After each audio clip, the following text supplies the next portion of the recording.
Hey listeners, how are you all? Thank you so much for being our awesome members. Join Patreon if you want lemons, link in the description. There's a lot to come more. Sit tight, be comfy. Put your headphones, now let's begin. My phone was ringing, it was Alice. I didn't even have time to really convince myself I had made the decision, but I did. I was going home. That silly human girl, not demon, was not driving me from my home, my family. Hey, I answered before the first ring had really started. Edward, took you long enough, Alice shouted in that knowing voice. The phone barely started to ring, I answered teasingly, understanding what she meant right away. She sighed and I could tell she was rolling her eyes. It all seems so silly now, I hope everyone can forgive me. For my sudden departure and for my momentary slip. I continued. Alice was quiet for a minute. I didn't tell them everything, Edward, not about the images your decisions brought me. About the dark places you were going. My head filled with the remembrance of that day, sitting in that small room with those 30 children, thinking thoughts that had not crossed my mind in so long. She continued. I just gave them the jest and Carlyle knew what you had told him. Esme is sad that you didn't come to her, but you know she will forgive you. Emmett thought that you deserved a slip-up and you know Jasper agreed. They think you are too perfect for your own good, and Rosalie is Rosalie, she was too busy doing her hair or something to even notice. I thought about this for a minute. Maybe it was better if only Alice really knew how close I came to be more brutal and savage than I had ever been. If she was the only one who could know how much of a monster I could really be. Maybe I could go back to normal. Alice seemed to be waiting for me to say something but suddenly blurted, "You should know something." I started to ask her to tell me when I arrived home. I was eager to get on my way. But she was persistent. This decision is more complicated than you may think, it won't be easy. What did that mean? I was going home. That was the decision, what more could there be? The girl was nothing, just knew and I had been thirsty. If I had fed the day before I wouldn't have even noticed her. I know that now, it was just so stupid. Alice, decision made, what part won't be easy? Traffic. I asked, more just trying to understand. She hesitated again. Never mind, just come home. It's lonely being the only one in my own head. I chuckled, she can be so weird sometimes. Okay Alice. I will see you soon. I'll find out what she is talking about when I get home. She won't, cannot, be so evasive once I can see her mind. Snow. Not that there wasn't snow in Alaska. But it is just more fun when Emmett is around. Jasper and I are soaked, but Emmett, though he started it, happily took the brunt of the battle. He gets me wet. I will kill him, literally. Rosalie can be so melodramatic. I smiled at her and shook my head. She just glared, letting me know she meant it. I swear she has looked over for Edward Cullen every day for the last week. She is obsessed, and he obviously was revolted by her from what I hear. She should get over it.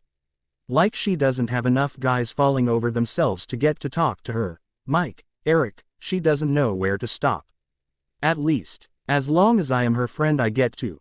That Jessica girl is so annoying, the reason I detest so many of the humans in this place. Looking up at the thought of my name, I see who she was thinking about. It was Bella Swan, the object of my hate and loathing. No, that was me, not her. Bella was staring at me, I caught her. There it is again, that empty space where I can see a girl sitting. But no thoughts are being thought. No sounds, except those around her. Only when I hear Jessica tell Bella that I was staring do I look away.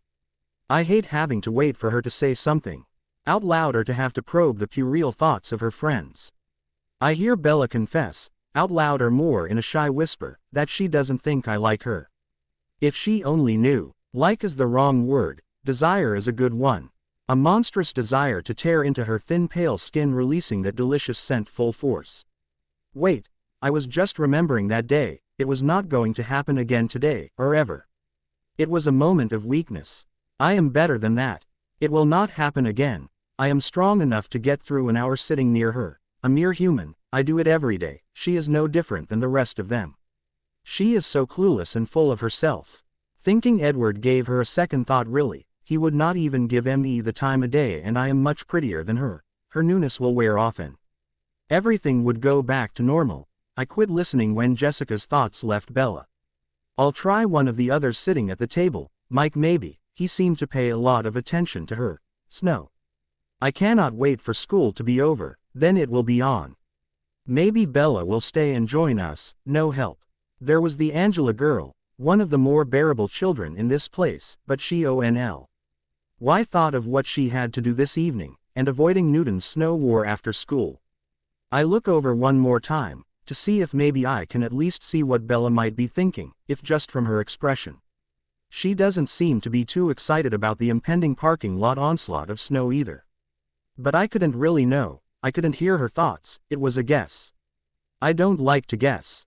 Admittedly, it may drive me to the brink of insanity. There has to be a key to this, she really does have no thoughts, even less than some of these other people or something totally different altogether. I have to know, but why do I care? I had to ask myself. I have to know, because I have to make her forget that first day, no reason to cast suspicion on us, my family, because of my misstep. That is the reason. I knew there had to be a better one than that one that immediately comes to mind. Desire. More than the desire to taste her blood, a desire deep inside me that I refuse to acknowledge. Except that I want to understand it as well. At that thought, Alice jerks her head around to stare at me. A smile spreads on her face. Told you, she taunts. What is she talking about? This isn't difficult, just an experiment. A test for me, a way to make her not think about the hatred I know she felt on that fateful day. If it doesn't work, it will be over. I stop. Again, why do I care if she remembers how much hatred I radiated toward her? If she thinks I am a monster, I am just that, so why shouldn't she think as much? I look to see what Alice is seeing, but she is singing some silly verse to drown me out. What is she hiding? She sees my inquisitiveness and agitation and stops long enough for me to hear, it will all work out. Rolling my eyes, I got up to go to class. R&R please. Lab partner. In addition, if there is any dialogue Bella is in earshot of, or involved in, it is all Mrs. Meyer's genius, and some of the internal dialogue may be taken from words that Edward will later say or paraphrase to Bella or another character. I have never wrote anything like this, but her characters are so multidimensional and complicated that I needed to think about Edward's thoughts and have used this as an exercise to use Stephanie's words again, an excuse to reread the books for the 100th time. Okay, so this is The Shadow of the Midnight Sun, a continuation sometime after the chapter Stephanie posted on her site. The first part of biology. Lab partner. Damn, there it is again. That sweet fluorescent that put me through hell the past week, put my family through hell. Turned me into the monster I know I can be. I could smell it when the door opened. She was already sitting at the table, no doubt hoping that I would not be here, praying that that scary Edward Cullen would not come back to this class. I took one last deep breath of the fresh air outside of the door and walked in. Not so bad today, still the most desirable, appetizing aroma I have ever witnessed, almost pleasant in my current well-fed state. Interesting. I will still have to focus on not wanting to rip her throat out, but that wasn't necessarily new, living my lifestyle, it happened on some thirsty days, the temptation. But this was something new. Having to focus so heavily when I did not really need the blood, the nourishment. Pulling my stool to the very edge of the desk, as far from her intoxication blood as I could, I greeted her. In what I thought was quiet and polite manner. Hello. Twisting her head, a little too fast to be just surprised, her eyes wide with fear, like she knew what I wanted so badly, to do to her. I looked at her intently, trying to see what she was thinking. Still, nothing, though I could see without a doubt, in her dark brown eyes, she had many things going through her mind. That heavenly, smell. I have to focus on something else, I can do this. My name is Edward Cullen, like she didn't know that I didn't have a chance to introduce myself last week. Because I thought I was going to have to kill you where you sit, you must be Bella. Swan. Nothing. No thoughts, no answer. I just smiled. Maybe it would put her at ease. How did you know my name? What kind of stupid question is that? No, I guess not stupid, more honest it seemed. She didn't seem to think she was as popular as the rest of the student body found her. I cannot hear her thoughts, but I can see it in her face. But there was more to this question. She has to know we're in a small school. Small town. We would all know if there was someone new here. Pretty easy answer. No one knew more than me. I had to endure weeks of nothing but thoughts of her, and then there was her first day, the day her life was supposed to end. Oh, I think everyone knows your name. The whole town's been waiting for you to arrive. The truth. But her face was asking another question, then out loud, no, I meant, why did you call me Bella? Too familiar maybe. Everyone's thoughts had been about Isabella for weeks before her arrival, and then quickly changed to Bella once she had joined the herd. Maybe if you scare her, you should call her Isabella, I chuckled to myself. Strange. Do you prefer Isabella? No, I like Bella. She seemed embarrassed but pressed further, but I think Charlie, I mean my dad, must call me Isabella behind my back. That's what everyone here seems to know me as. Oh, okay, simple enough I guess. I was still unsure what was going on, my focus was strained. This thoughtless little human had distracted me to the point that what was usually easy, pretending to be human, civil, seemed almost impossible. Lucky for her. Well, in this anyway, I was her lab partner, I thought, as did Mike Newton and a few others in the class. This overly simplistic lab should be a snap for me. She would realize this momentarily, and her trite human instincts to let someone else do the work would prove to me her ordinariness. But why not give her a chance? Ladies first, partner, I asked after the teacher had instructed us to begin. Calm and cool, no sign of the struggle that every breath was becoming. I couldn't even help but to smile. But nothing. She is only staring at me, she isn't going to even try. Even less than I expected. I was disappointed, still unsure why exactly, or I could start, if you wish. At this, the blood left her face. She quickly replied, no, I'll go ahead. Better. But there was something else on her mind as she pulled the tiny inexpensive microscope toward her. Quickly she come back with, prophase. Maybe I had jumped to conclusions. She was removing the slide. But I wasn't someone who let another do my work. I lightly stopped her hand with mine before she could take it off the microscope. She jerked her hat away quickly. A shock, not an emotion. An actual electrical shock had passes between us. I'm sorry, I muttered. That has never happened before. My stone appearance wasn't just an appearance. I was solid and did not think electricity would pass through me. My hand was oddly warm. Did she feel the shock, or was that just me? My cold hard touch could have frightened her. It would make more sense than the shock I thought I felt. Looking quickly at the slide, I agreed with her assessment and changed the slide. I assessed it as the anaphase and began writing the answer on the worksheet. She still wanted to play this game. May I? She asked. She doubts me. I have only done this silly lab 20 different ways in 20 different institutions, or many more than that really. But she wants to pull her weight. Who was I to stop her? It was amusing either way. We continued this way for all 5 slides, her answering 3 of the 5, me just confirming the answers and vice versa. We finished, well before any of the others had began. I sure hope Mr. Banner doesn't walk over here right now, one boy thought as he tried to sneak a look at his book to help him finish his lab. These things look exactly the same. No on. He could tell the difference. Looking over at Bella. Will Cullen doesn't look unpleasant today, so she really got lucky. No nasty looks and a partner to do all the work. Newton. I felt a twinge, of what I am not sure. As he assumed I had done the lab work for her. What's wrong with me? What did I care?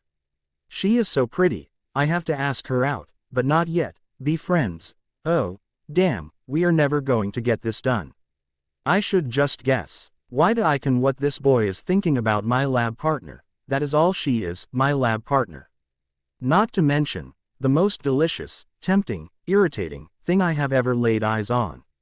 No, stop it. I held my breath, but couldn't help staring at her. Why couldn't I see what she was thinking? How could her thoughts elude me? I can see in her face that she has thoughts, even maybe smart. Interesting thoughts. How could I see this? What is she doing to me? I don't know her. I don't even know her as well as I know some of the other students in this class that I have never talked to.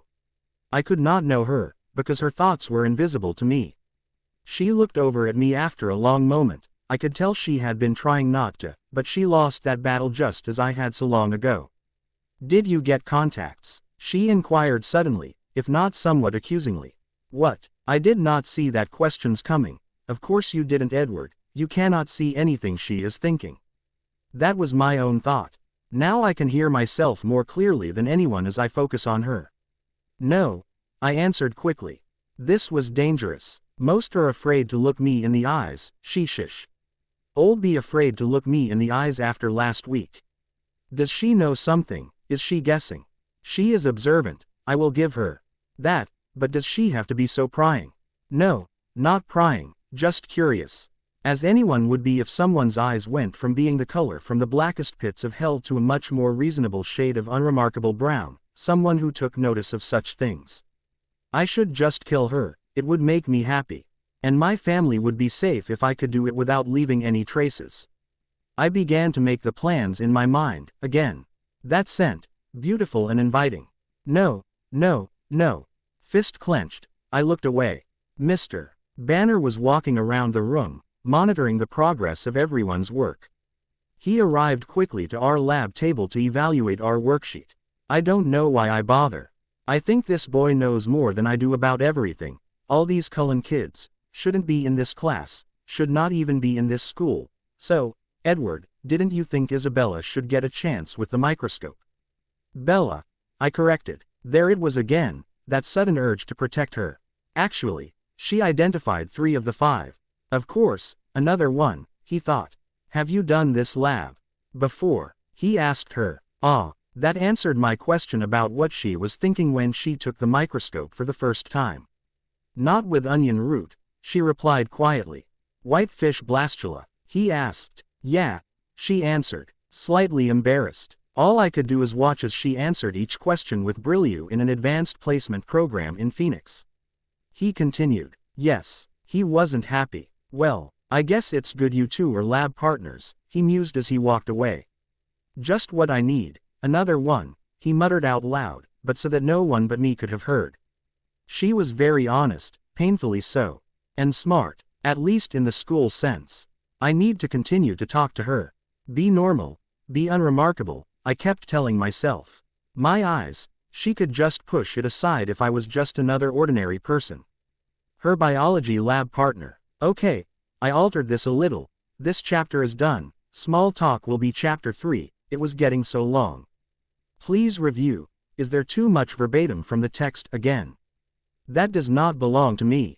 I don't know how else I will do it, but I can try. I always find the stuff outside of Bella to be more interesting to write, but I feel like I have to get this in the right order. And Edward had a lot going on this day too, more than her apparently, since I have 3 pages so far for chapter 3 and we have not finished with the short conversation. Let me know. I would be happy to continue. Sorry to those few of you waiting for more, I just made it less. Go ahead, be brutal. 8-0. Small talk. In addition, if there is any dialogue Bella is in earshot of, or involved in, it is all Mrs. Meyer's genius, and some of the internal dialogue may be taken from words that Edward will later say or paraphrase to Bella or another character. I have never wrote anything like this, but her characters are so multidimensional and complicated that I needed to think about Edward's thoughts and have used this as an exercise to use Stephanie's words again, an excuse to reread the books for the 100th time. Okay, so this is The Shadow of the Midnight Sun, a continuation sometime after the chapter Stephanie posted on her site. This is the rest of that first conversation. In biology, I am still not sure that there is a whole lot of excitement. I knew he would be extremely thoughtful on the matter, and there are hints that he is feeling something for her. If you have suggestion on improving this chapter, please share. Oh, small talk. She thought I did not like her. Why this should bothered me. No one in the school thought I liked them really, and Jessica had told her that. But with some small talk, I could make her forget that first day. I could just be another guy she knows. It's too bad about the snow, isn't it? Not really, she answered quickly. You don't like the cold. It came out as more of a statement than a question, but I still could not hear her thoughts. I just saw it in her face. She has remarkable facial expressions, I thought. I could look into her face and almost hear her thoughts. Almost. I scowled to myself with frustration. When I look at her, I still feel that burning lust for her blood, but there is another feeling there. I still don't know what it is, very unfamiliar. I should run from her, She could be my demise, my family's demise. But what could it hurt, being her friend? What am I thinking? It could hurt everyone. This need for her blood was painful. If she figured something out, it could ruin our existence here in Forks, and most importantly, it could hurt her. No, I stopped myself. When did that become most important? Or the wet, she answered. Forks must be a very difficult place for you to live. I replied. It is nothing but wet and cold here. You have no idea, she muttered. She's more correct than she even knows. I don't like not knowing. Even something as trivial as this. Why did you come here then? I pressed. It's complicated, she replied. That wouldn't do. I want to know why she came here if she didn't want to. I knew she came here to live with her father, Charlie Swan. I know she was living with her mother, that her mother was still around. I was intrigued. What could possibly be complicated about it? I think I can keep up. I said simply. She would tell me, if I can't see her mind, then I will understand her, just enough to ease my curiosity. Then everything can go back to normal, I can just be her lab partner.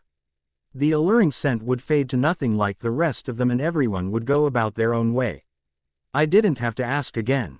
My mother got remarried. That doesn't sound so complex.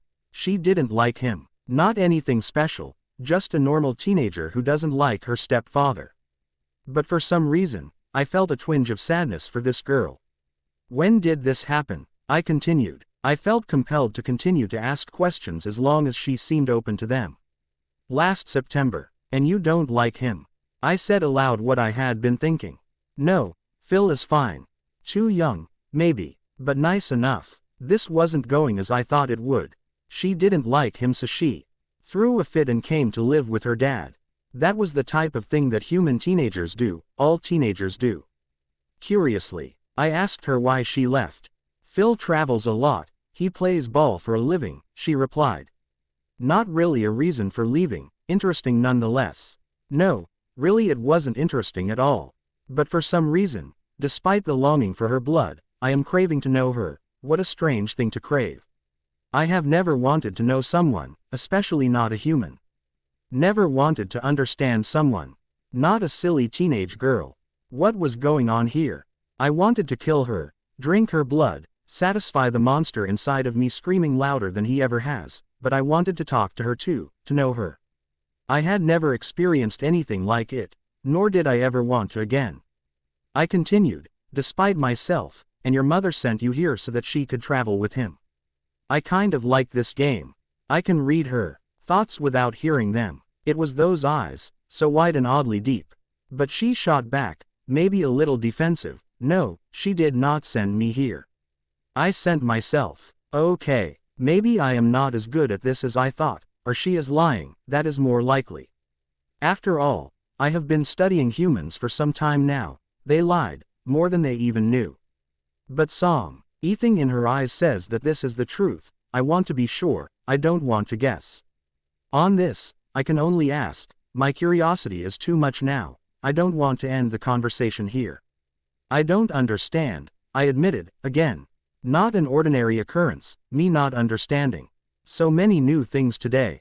Her unhappy story was that she did it so her mom could be happy, not miss this Phil when he was gone. Again, not a normal sacrifice for a teenager. Bella wasn't happy, that assumption was one I wouldn't be wrong about. Might as well get one right. But now you're unhappy, simply said but undeniable. Though she seemed to like to contradict my assumptions, how would she get out of this one? And a simple confirmation or my theory. She didn't try to deny it. This was not a good day for the mind reader. There has to be a way to see her thoughts. I needed to, more than I needed her blood, more than I needed anything. That doesn't seem fair, nor does this unbelievable frustration.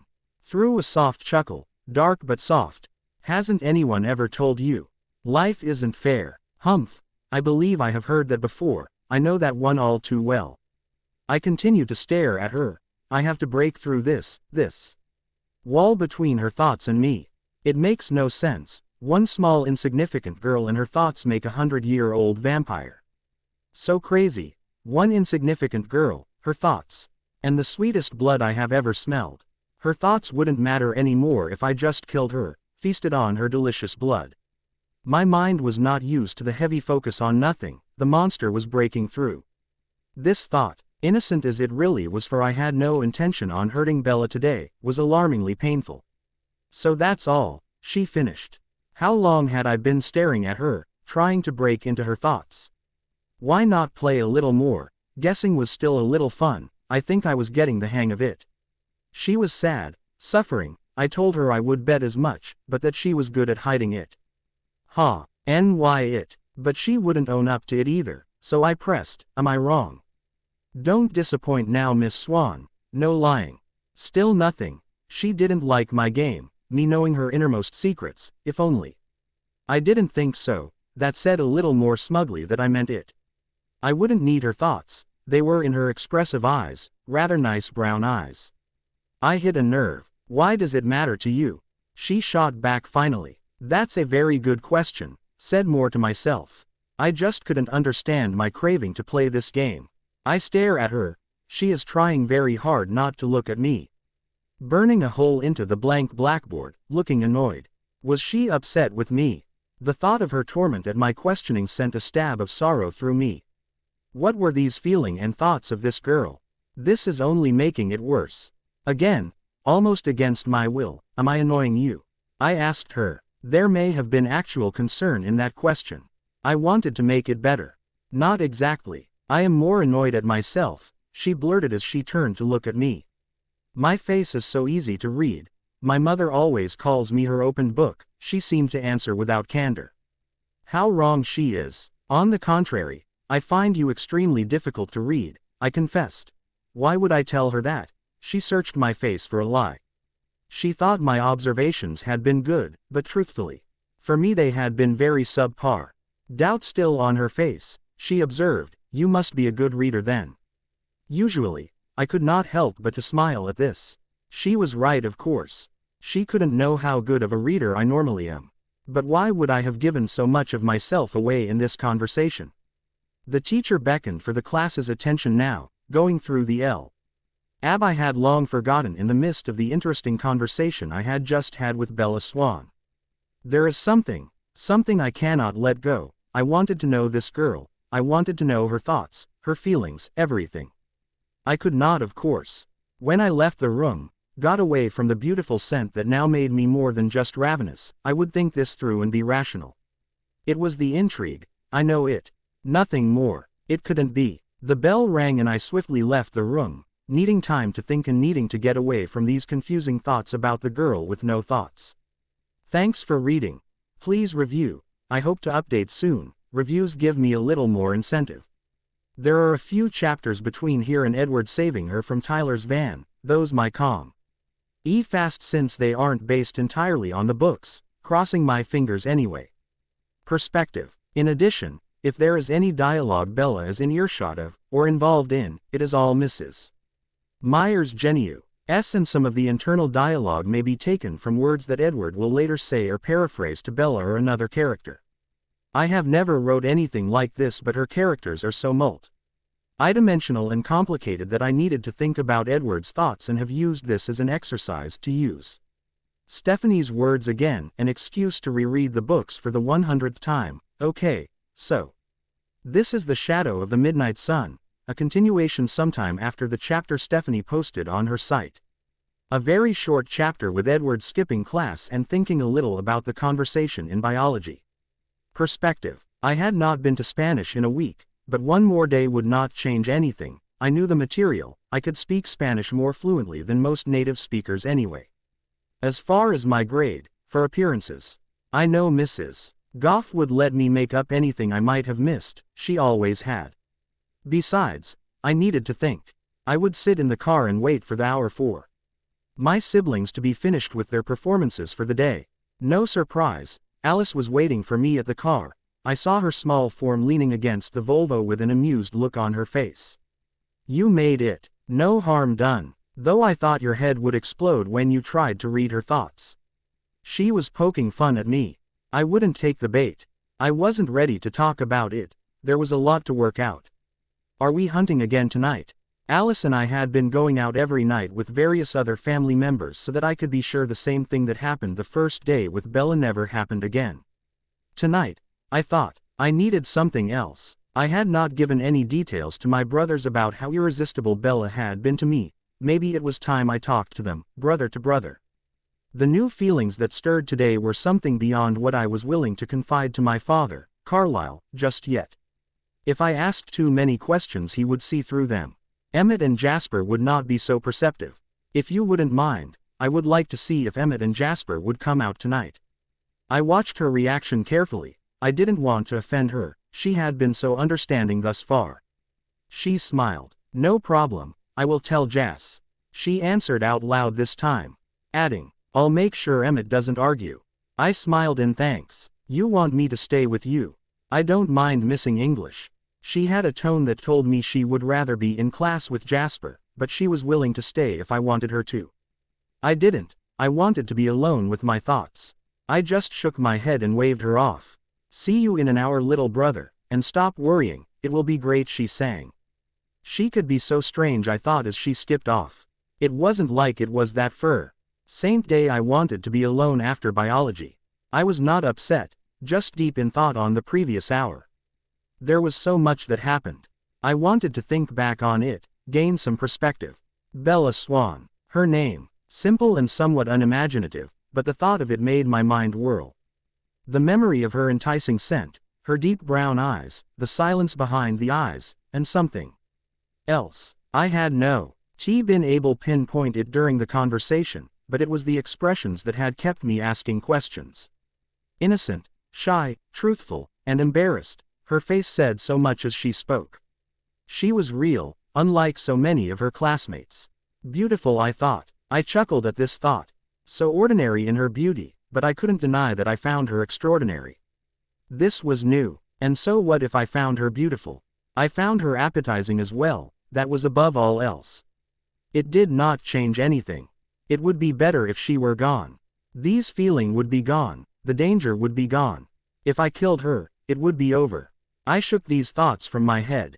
I listened to the CD, something new, I wasn't sure I liked it yet. It was distracting for a time, listening for the complex melodies I always hoped for, that never came.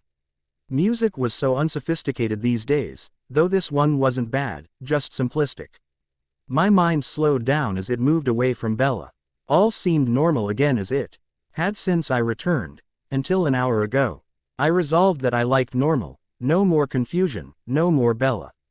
I liked the finality of my decision, I liked that it was something I could do. If she spoke in class, one would respond as cordially as I could and go about my day. We would be lab partners for 1 hour a day, 5 days a week. She was nothing more. The last bell rang. I moved from my car to avoid any suspicion of skipping class. Not that it mattered. We had to keep up appearances anyway. As I leaned against my car, I saw her walking toward her truck. I tried not to stare, but it was more than I could manage. I tried to read her thoughts as she walked through the parking lot, still to no avail. She got into her old red truck and began to check that it was clear to back out. She suddenly looked in my direction, immediately noticing my intense stare. It happened quickly. She hit the gas pedal hard, almost creaming the little car behind her. I couldn't help but laugh as she corrected and sped away. I could see the red rushed to her cheeks as she passed. I may not have to worry about killing her, she may take care of it herself. That was short, but still, PLE edition. If there is any dialogue Bella is in earshot of, or involved in, it is all Mrs. Meyer's genius, and some of the internal dialogue may be taken from words that Edward will later say or paraphrase to Bella or another character. I have never wrote anything like this, but her characters are so multidimensional and complicated that I needed to think about Edward's thoughts and have used this as an exercise to use. Step. Henny's words again, an excuse to reread the books for the 100th time. Okay. So this is The Shadow of the Midnight Sun, a continuation sometime after the chapter Stephanie posted on her site. I don't like the title, but I didn't like any of the other words in the chapter quite as much. It is kind of a fun chapter. Crush. Where are we going tonight? Emmett thought. Not far, I replied. A grimace crossed his face. But far enough, I quickly added. I wanted to assure him I wasn't making him have deer or some other non-threatening creature in the park tonight. I needed him to be in a good mood. Whatever. Let's just go. He wasn't going to argue. as Alice had promised, but he wasn't happy about the unnecessary trip to feed. The real reason I wanted him and Jasper on this trip wouldn't make him any happier. Talking wasn't Emmett's favorite pastime. Just after, I told them I wanted to stay out just a bit longer. It really was a nice night and hunting had gone very quickly, and while we didn't reduce ourselves to deer, there were no bears around either. What's up? Jasper was curious. What's with the anxious energy? He could feel it, I knew. He had wanted to ask me all night but kept fighting back the question. Even in his mind, I wasn't nervous about talking to my brothers, just about the subject. Jasper wasn't too comfortable with the subject of humans, and Emmett found them categorically boring. Jasper and Emmett were staring at me now. It's nothing, I assured them. Alice told me you wanted to ask us some questions. Of course she did, she tells Jasper everything. And I am sure she had seen the question and answers already. I just nodded. Stop it, speak out loud. Emmett was in a pretty bad mood now. I wish we had found a bear or at least something somewhat deadly, a wolf maybe.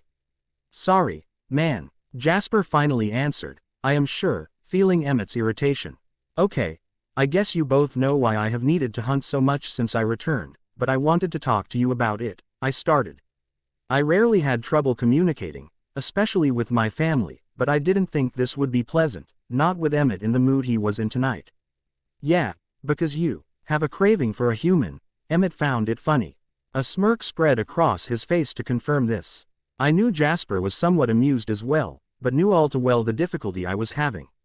While formulating my next statement, I thought if Jasper ever had someone in school who appealed to him as Bella did me, he wouldn't have been able to stop himself. The massacre I had seen in my head would have been reality. Not that I could blame him if that was the case. This thought took me to my first question. You know I had to leave because I had wanted to kill Bella Swan when I met her. So I ran, and then I came back and was sure that it had just been a fleeting thing, something new, but I paused there to see if they saw where I was going with my question. Jasper was serious. He wanted to help, but was already thinking he couldn't. Emmett was barely paying attention, thinking of a way to start a scuffle on the way home. I continued, raising my voice a little to get Emmett's attention. It was still there today. This caught Emmett's interest. So are we planning her disappearance tonight? He asked with a little too much enthusiasm. I winced. Completely involuntary. Hiding the react. Instantly I scowled at him for interrupting me. I am just wondering, have either of you encountered something like this before? I mean irresistible blood. Blood that smelled so sweet and enticing that you could no longer be civil. No longer hide any trace of the monster we are. I felt better once the question was out there. Jasper still felt himself unhelpful. He answered aloud for Emmett's sake. You know they all smell the same to me. Good. I smiled at him. He hadn't been living this vegetarian lifestyle for long. I had no doubt he was only being honest. Oddly, Emmett was quiet. I looked up to see his face. Suddenly, as I focused on Emmett, I saw his thoughts stream in front of me. Walking down a street. A smell, mouth-watering and perfect with a hint of spice. A girl, no older than 19, only a few others around. I smile at her. She smiles back as I knew she would. I change direction and begin walking a few paces behind her. She looks uneasy. I can't let her run. I don't want to attack here in the open. But if I have to. We turn a corner. She peeks back at me, almost beckoning me, teasing. I glance quickly around. No one. I take her. It was easy and perfect. Emmett looked into my eyes. A guilty smile playing around his lips. I gaze at him. He wasn't finished. It is sometime after the first. In a forest. It is too sunny out to show myself today. I walk around the forest edge, making note of the path I would take to the town after dark. I hear someone approaching. Just a hiker. It hits me, strong. That smell, the spice and blood. I wanted that again. It was air. It is deserted up here. I can take my time. Without hesitation I step out in front of her. She only has time for one moment of comprehension of the danger I represent before she is dead. Almost dead. I wanted her to stay warm so I could enjoy this. It doesn't come along too often. Rose won't be happy. I looked away as soon as this thought ended. I had not expected that. I peer over at Jasper. knowing he had not heard the thoughts. But saw something almost as startling. Jasper's eyes had become dark. He looked as he hadn't eaten in weeks. As I watched him, the look faded and he smiled lightly, noticing my scrutiny. Whatever he was thinking must have been appetizing, he said to break the tension. Emmett just laughed. I was still processing what I had seen. Hey, it was a long time ago, Emmett explained. I never told anyone about the first, but the second, Carlisle knows and Rosalie gave me hell about for years. How had I never known about this? How did they keep it from me? Emmett, almost reading my mind, simply answered, we kept it from everyone, at least I think we did. He looked at Jasper quizzically. I never heard anything. Jasper shook his head. Yeah, makes sense, Think it happened a while before you and the annoying one joined us. Emmett said matter-of-factly. I found my voice, so that is it then. Yeah, you want more. Emmett mused. No, but I didn't attack her. I didn't kill her. This was the part that I was not sure I could say. Now, I don't want to kill her. Not entirely true, I thought. Actually, I would like to kill her, but there is something else. Both of them were looking at me like I was crazy, waiting for me to finish my thought. I would have to now, I thought. Emmett won't let it go. Resigned, I continued, when my mind goes back to inking about murdering her, it almost causes me pain. I said it. I am not sure I had admitted it to myself.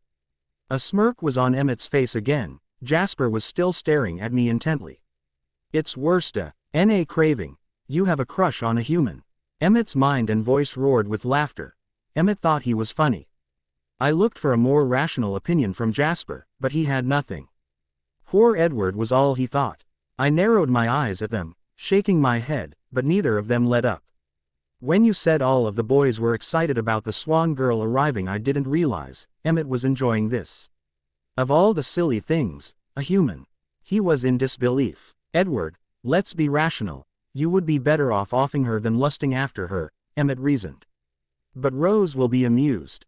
I jerked my head up to look at him. You will not tell anyone it is not a crush, just a feeling. I am sure. It will pass. I was just curious. I felt like I needed to catch my breath. Of course I never needed to catch my breath. Well, Edward, I only have eyes for Rosalie and Jasper over there seems to like Alice, something I never understood.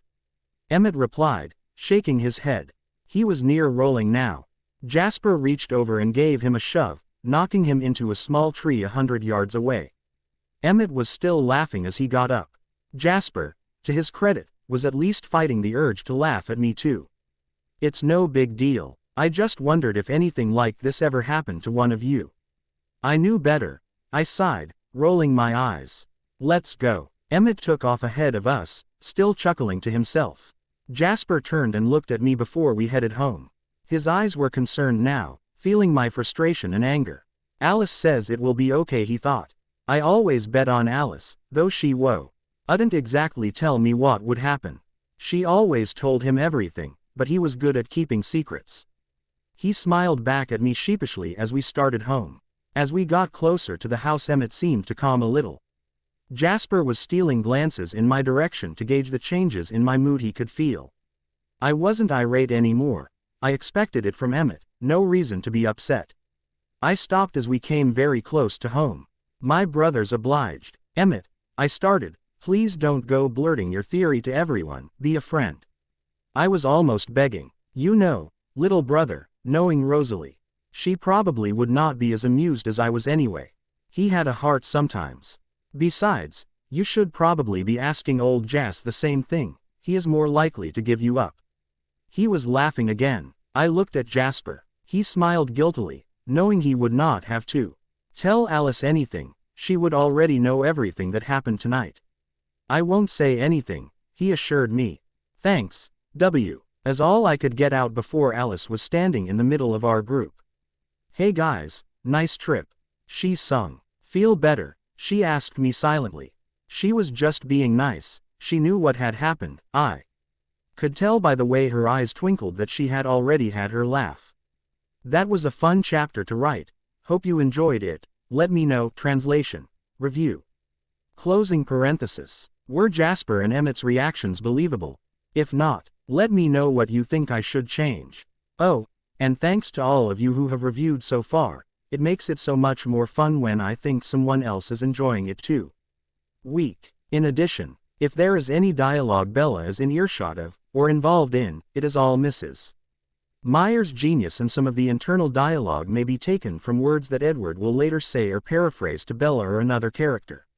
I have never wrote anything like this, but her characters are so multidimensional and complicated that I needed to think about Edward's thoughts and have used this as an exercise to use Stephanie's words again, an excuse to reread the books for the 100th time. Okay, so this is The Shadow of the Midnight Sun, a continuation sometime after the chapter Stephanie posted on her site. The almost accident, and Edward finds out just how stubborn Bella can be. This is about half a phenomenon. Week. The rest of the night went by quietly. I listened to music and stayed out of my brothers' minds. If they were talking or thinking about our conversation earlier in the evening, I did not want to know about it.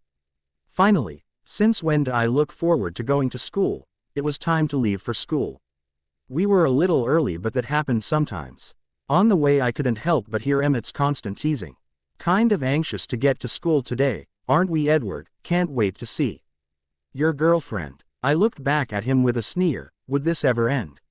Alice, sitting next to me, just put her hand on my shoulder and thought, just ignore him and Jasper will start wrestling or something and he will forget about it. Do you want me to talk to Jasper about starting something with him? She was being generous. She hated when they carried on like wild animals. I smiled and shook my head. It was no use. He wasn't going to let it go. We pulled into school and parked. As I was getting out of the car, I saw her, the reason for my taunting. I deserved it, I thought. What was I thinking, giving a human a second thought? Had I really given her a second thought, or was it really just curiosity like I claimed? I didn't have time to think about my questions because I heard something disturbing very close, and then I saw it, just a fast squealing tires, a blue van that was out of control headed right towards Bella. No, not her. My mind raced as I made a split-second decision. I raced over and pulled her down to the ground. As the van hit the back corner of her truck, her head hit the ground. I could hear the van spinning around coming back towards us. Not her, I growled softly. I would have to do something more. I put my hands out and my shoulder against the gold car beside us, still shielding her body from the danger, to stop the oncoming vehicle. It was going to crush her legs. I propped up the body of the van quickly and swung her body around towards the parked car next to us. I dropped the van immediately in hopes that no one would notice this display of my talents. In less than a heartbeat I heard the screaming children, calling Bella's name. I ignored them. I had to make sure she was okay. I was still in control, so I knew she was not bleeding. But her head had hit the ground hard. Bella, are you all right? I whispered in her ear, not letting my grip on her up at all. I'm fine. Her voice was breathless and scared. She began to struggle to sit up. I held her still. Be careful. I think you hit your head pretty hard. I loosened up again since I was sure she was conscious. Ow. She sounded shocked. This silly girl was surprised she was hurt after a 2-ton van all but flattened her. She was quite a piece of work. Trying not to laugh at the ridiculousness of her reaction and of this situation. What had I done? Possibly exposed us. That's what I though. Quote, how did you get over her so fast? She asked. I winced. Why couldn't she just be glad I was here? Anyone else would just be happy to be alive. I just had to convince her she was wrong.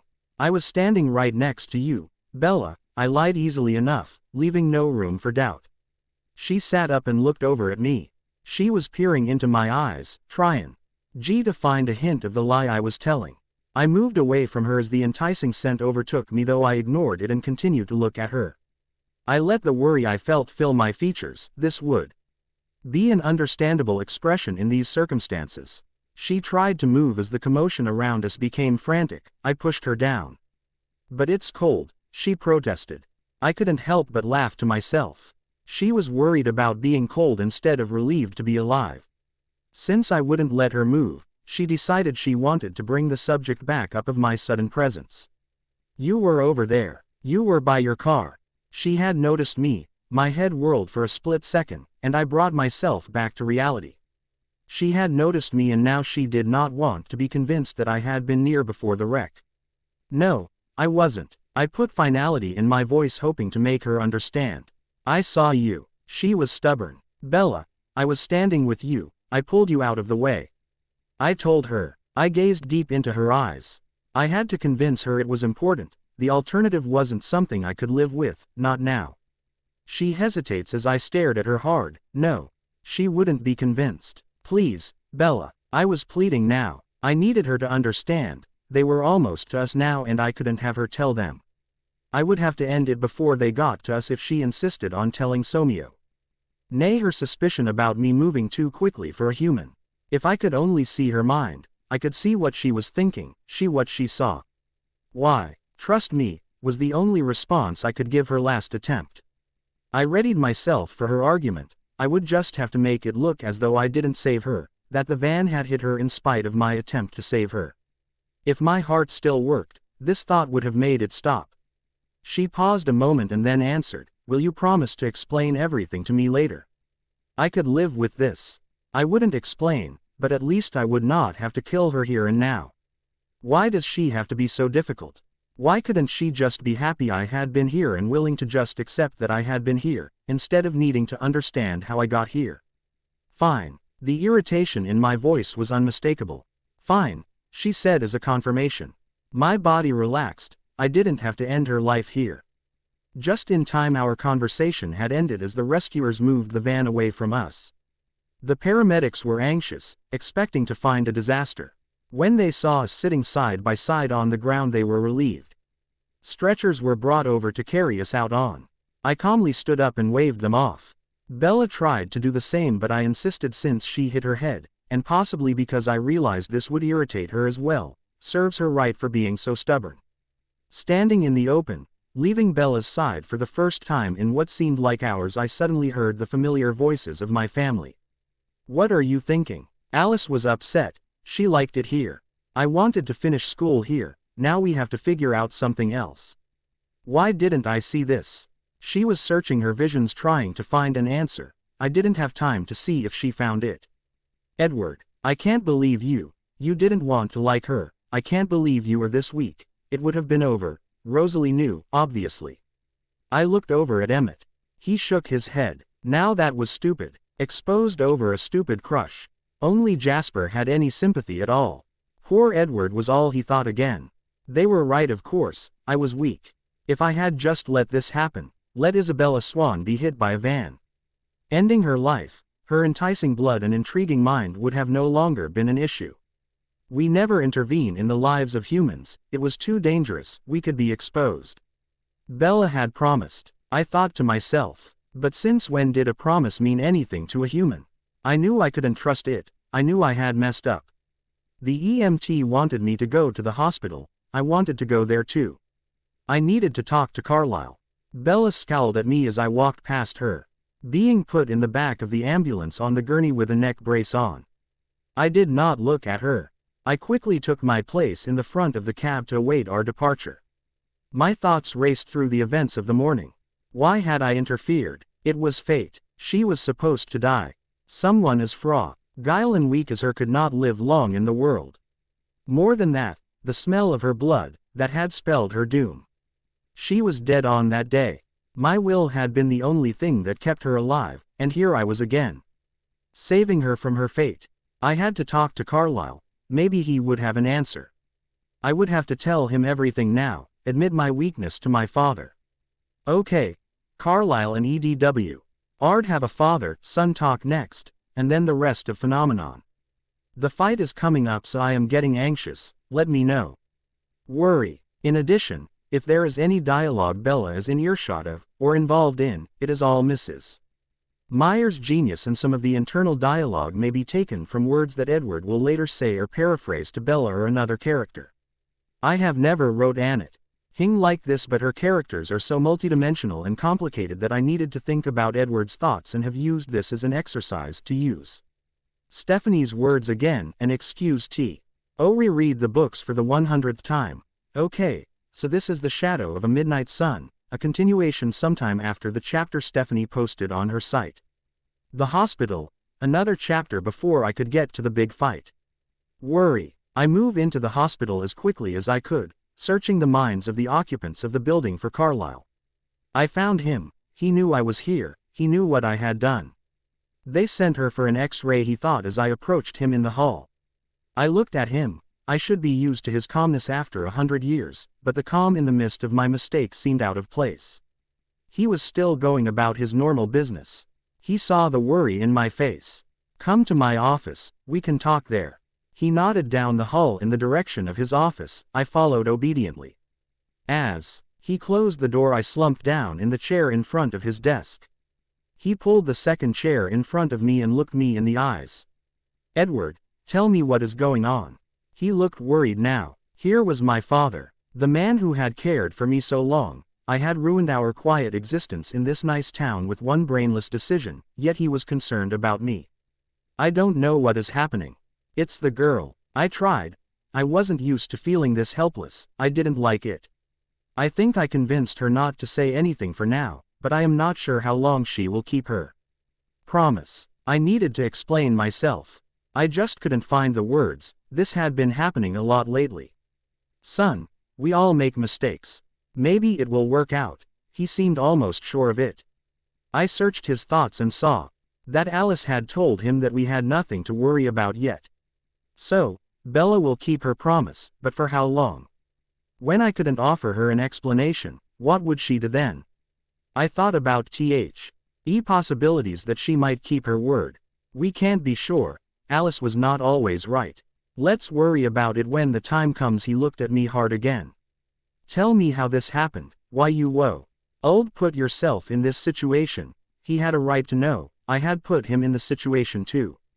It's hard to explain. I started.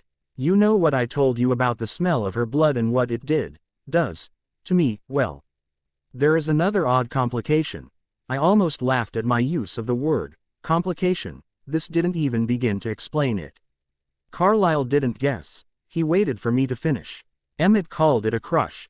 I would have blushed if it were possible, talking to my father about my feelings about a girl. He may not be my birth father, but he treated me as a son and I looked at him as my father. 100 years old or not, this was new. It wasn't if I was merely reveling that I had a crush on a girl and was worried she didn't like me back. This was worse. I was admitting I was willing to put us in danger for a human. I was too weak to ignore these human emotions. I had never claimed to be as strong and able as my father, but I always thought I could be close. A small smile appeared on his face. Complicated. He acted as if this was normal. I couldn't understand this reaction. I was confessing a dangerous infatuation with a human I had risked our secret for on more than one occasion. I'm sorry, I couldn't think of anything else to say. Edward, you don't have to apologize. I don't think it is your fault. He seemed thoughtful. I looked into his thoughts. He was thinking of the day I visited him before leaving for Alaska. The description of the impact the girl's blood had on me, the irresistible urges it brought in me. I winced. I longed for the time where all I wanted was to kill her. Taste her blood. Anger flared in my chest. There had to be another explanation. As if reading my mind, Carlisle decided to tell me his theory out loud. Edward, I think that the desire you have for her blood and the desire you have to save her, to know her, he added the last part apprehensively scrutinizing my reaction. I looked at him but did not confirm or deny what he said. I think that they are not necessarily exclusive of one another. He stopped there to allow me to consider what he said. The anger had dimmed for the moment while Carlisle explained his theory. You see, I wonder that if more of our kind could stop and do what you have done, they may find that the desire didn't. He paused there. After some consideration he continued, this is only a theory. You are the only one I know who didn't give into our more primitive instincts when presented with this type of thing. He seemed like he had said what he wanted to say. I probed his mind looking for more explanation. To my dismay, I only saw that this theory must have been no more than something to make me feel better about my lapse in judgment. I knew it, but did not say anything. I knew this is what fathers do for their sons when they make stupid mistakes. We sat in silence for a long moment when we heard someone approaching the office. It's her. It sounds like she is fine. Ready to go home as soon as I release her. Relief washed over me for a moment. You should go see her. Keep up the appearances. We can talk about this with the family later. The thought of our family's reaction made me worry again. It was funny when it was a crush, but now I had put them in danger, they wouldn't find it amusing anymore. I got up as the knock at the door came. The nurse handed Carlyle a file, confirming what he had told me. You go see your friends. Let Bella know she will be able to go home as soon as I get down there. He smiled as he turned back to the nurse to find out about Tyler, the boy who had been driving the van. It seemed he did not fare as well as Bella, but still was not hurt badly. I took the stairs to the and walked near her room, avoiding the waiting room where her friends and family would be. I didn't want to have to answer any questions. I stopped at the double doors leading into the exam room her and Tyler shared. I could hear him apologizing profusely. She seemed to be ignoring him. I looked into his thoughts quickly, trying to find out if she had said anything about me. I can't believe this, I was going to ask her out too, now I almost ran her over. How will that work now? I was not in his thoughts. This was a good sign. She is a very desirable creature, I thought with a laugh. I entered the room quietly. Tyler's eyes were wide when he recognized me, but he was silent. Bella had her eyes closed. I walked to the end of her bed and breathed in her alluring scent. I could tell by her breathing she was only pretending to be asleep, so I asked without concern of waking her. Is she sleeping? Her eyes popped open and glared at me, agitation very present in the deep brown eyes. My question must have snapped Tyler out of the shock that my presence had brought as well. I saw in his mind that Bella had stuck with our story. She had told him I was standing next to her. He began, "Hey, Edward, I'm really sorry." I stopped him before he continued. "No blood, no foul," I told him. Then it hit me, a reason. I had a reason. I had saved her. If the van had hit her, had spilled her blood, there wouldn't be any doubt that I would have owned the monster I was. At the smell of her flowing blood, I would have surely exposed us. This was the reason. It had to be. I moved over to sit on the side of Tyler's bed. Relief for a valid reason washed over me. No matter how hard I had to work to find it. Bella was very headstrong. She wasn't happy. "So, what's the verdict?" I asked as if I didn't know. I was going to go about this casually, no reason to worry. Maybe I could trust Alice. There's nothing wrong with me at all, but they won't let me go. She eyed me angrily. How come you aren't strapped to a gurney like the rest of us? I thought about that for a moment and shrugged. It's all about who you know. And then I heard Carlyle coming down the hall and decided to alleviate her unhappiness. "But don't worry, I came to spring you." I smiled at her as Carlyle came into the room. He glanced at me quickly from the corner of his eye. "Everything still okay, I guess?" I moved my head almost undetectable up and down in a nod. Carly SLE greeted Belle and gave her the news that everything was fine. He checked her head, lightly probing the injured area. She grimaced lightly. "Tender?" he asked. "Not really," she replied. She was a bad liar. Carlyle thought the same. I tried to suppress a laugh at his thought. "Well, your father is in the waiting room. You can go home with him now. But come back if you feel dizzy to have trouble with your eyesight at all." Doctor's orders. Maybe she would listen to him.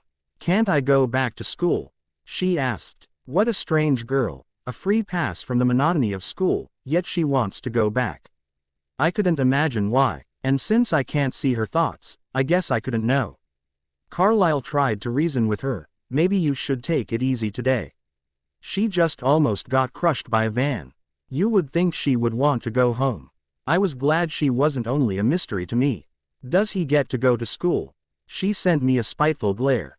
I was sure this was making it worse, but I couldn't help myself. "Someone has to spread the good news that we survived," I shot back haughtily. Now, Edward, be nice." Then out loud, "My father told us, actually, most of the school seems to be in the waiting room."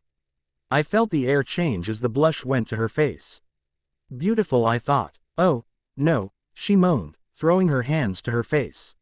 She really did not like the attention. It wasn't an act.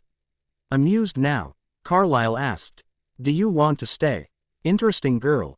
Edward, he thought as she assured him she wanted to go, and he advised her again, though pointlessly, to take medicine for the paw in after she almost fell onto the floor as she got up from the bed. We may want to keep an eye on her. It doesn't hurt that bad, she maintained. Sounds like you were extremely lucky, he smiled as he signed her chart. She looked over at me again with a somewhat different expression in her eyes. Lucky Edward happened to be standing next to me, she added. What was she doing? Testing to see if he could elicit a reaction from my father. She is going to be difficult. This caught Carlyle off guard. Oh, well, yes, he was very obviously trying to brush off the response. He turned to the other bed to speak with Tyler then. Not wanting to continue the conversation, I could only hope the bump on her head was obscuring her observations today. She stole to my side quickly as Carlyle turned away from us. Can I talk to you for a minute? She whispered the request. Difficult and stubborn, she wasn't letting this go. Your father is waiting for you, I hissed back. I'd like to speak to you alone, if you don't mind. She persisted. Anger flared in me again. Why couldn't she just be happy I had saved her and forget about the rest? I walked out of the room, around the corner, fast enough she had to work to catch up. I spun around as we were out of earshot of Tyler. What do you want? You owe me an explanation. Of all the nerve, I had saved her life, and as far as she knew, risking my own, and I owe her. I saved your life. I don't owe you anything. She recoiled from my response, knowing I was right, but she did not leave it alone. You promised. Bella, you hit your head, you don't know what you're talking about. I said it, but knew it would not help the situation. There's nothing wrong with my head, she was becoming angry too. Like she had any right. I glower at her, my irritation starting to fester. What do you want from me, Bella? I asked her. What was she expecting as far as an explanation? I want to know the truth. I want to know why I am lying for you. What do you think happened? I really wanted to know. I couldn't stand this, arguing with her, having no idea what she was looking for really, beside the truth as she put it. She rattled off what she had seen. Notably me lifting the van before it crushed her legs and the dents that I had caused in the process. Very observant in such a situation I thought, it would be interesting in some other context. She seemed to realize how unreasonable her version of events seemed as she relayed them. I decided it would be safest to continue in the line that she was crazy if she thought that happened. You think I lifted a van off you? I asked with a dubious tone. She nodded. Nobody would believe was mocking her now. I am not going to tell anybody, she said through clenched teeth. She sounded like she was telling the truth. But then why all the questioning? The why does it matter? I was interested at her continued obligation to not tell anyone. It matters to me, I don't like to lie, so there. Better be a good reason why I am doing it, she answered bluntly. I understood her argument, but it didn't change anything, I wasn't explaining anything to her. Can't you just thank me and get over it? Thank you, she said, still obviously upset and unmoving. You're not going to let it go, are you? I was irritated and amused by her at the same time. How stubborn could she be? No, in that case, I thought of many things I could say, or do. I could end it, wait until she was alone and give her the explanation she so badly wanted, only that is the last thing she would know. I shook this thought off immediately. That now familiar pain rose in my chest. I continued with the only thing I could say, I hope you enjoy. Disappointment. I put finality in my voice. I hoped she understood. She glared at me, searching my eyes. I just stared back. She broke the silence. Why did you even bother? She asked. What had she seen in my eyes? Had she seen the monster, the hate? The pain was back. I don't know, I whispered. It was the only answer I could give her. It was the truth. Why couldn't I just leave her alone, stop interfering? I turned and walked away before she could see anything else in my eyes. I waited for her to leave with her father and went back into the hospital to find Carlyle. I heard him right away and found him almost as quickly in his office. That didn't go too well, son, he was solemn. I nodded in acknowledgement. She is quite a girl. There was no yield coming. I suppose you did what you had to do. I am afraid the family would like to talk to you. I winced at this, it wouldn't be enjoyable. But I nodded. I will see you at home, he smiled as he walked out of the room. I called Alice as I left the hospital. I wanted to ready myself for what was coming. She answered on the first ring. "Oh, Edward." She laughed as she answered the phone. "How's Bella?" she asked, though I am sure everyone, especially her, knew by now. "Alice, how bad?" is all I could ask. "It won't be fun and we should talk before so I can fill you in on some stuff." She was in a good mood considering what was coming. "Come home. I have the car." Nothing was happening at school after the excitement this morning. She hung up before I could say anything. What stuff did she want to tell me? She could be so cryptic sometimes. Usually it didn't bother me because I could see it in her mind, but over the phone it was annoying. As soon as I had walked far enough away from the hospital and any prying eyes, I ran home to ready myself for a storm. Wow, that was a long chapter. Most of it is from the book again. I don't own any of it. I think there may be a few good reactions, but otherwise it was just a chapter I had to do to go any further. Review please. Happy. In addition, if there is any dialogue Bella is in earshot of, or involved in, it is all Mrs. Meyer's genius, and some of the internal dialogue may be taken from words that Edward will later say or paraphrase to Bella or another character.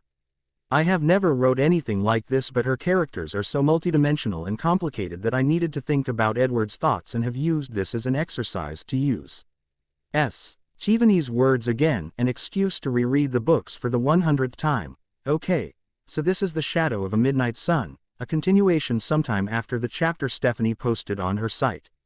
Alice, and an argument. Happy. Let's go out. Alice took me by the arm as I came in the front door and led me around the back of the house. The ice from the morning was turning to water and the clouds were holding, but there was no rain. I hesitated, but Alice was persistent. What is it, Alice? I don't really feel like taking a hike today.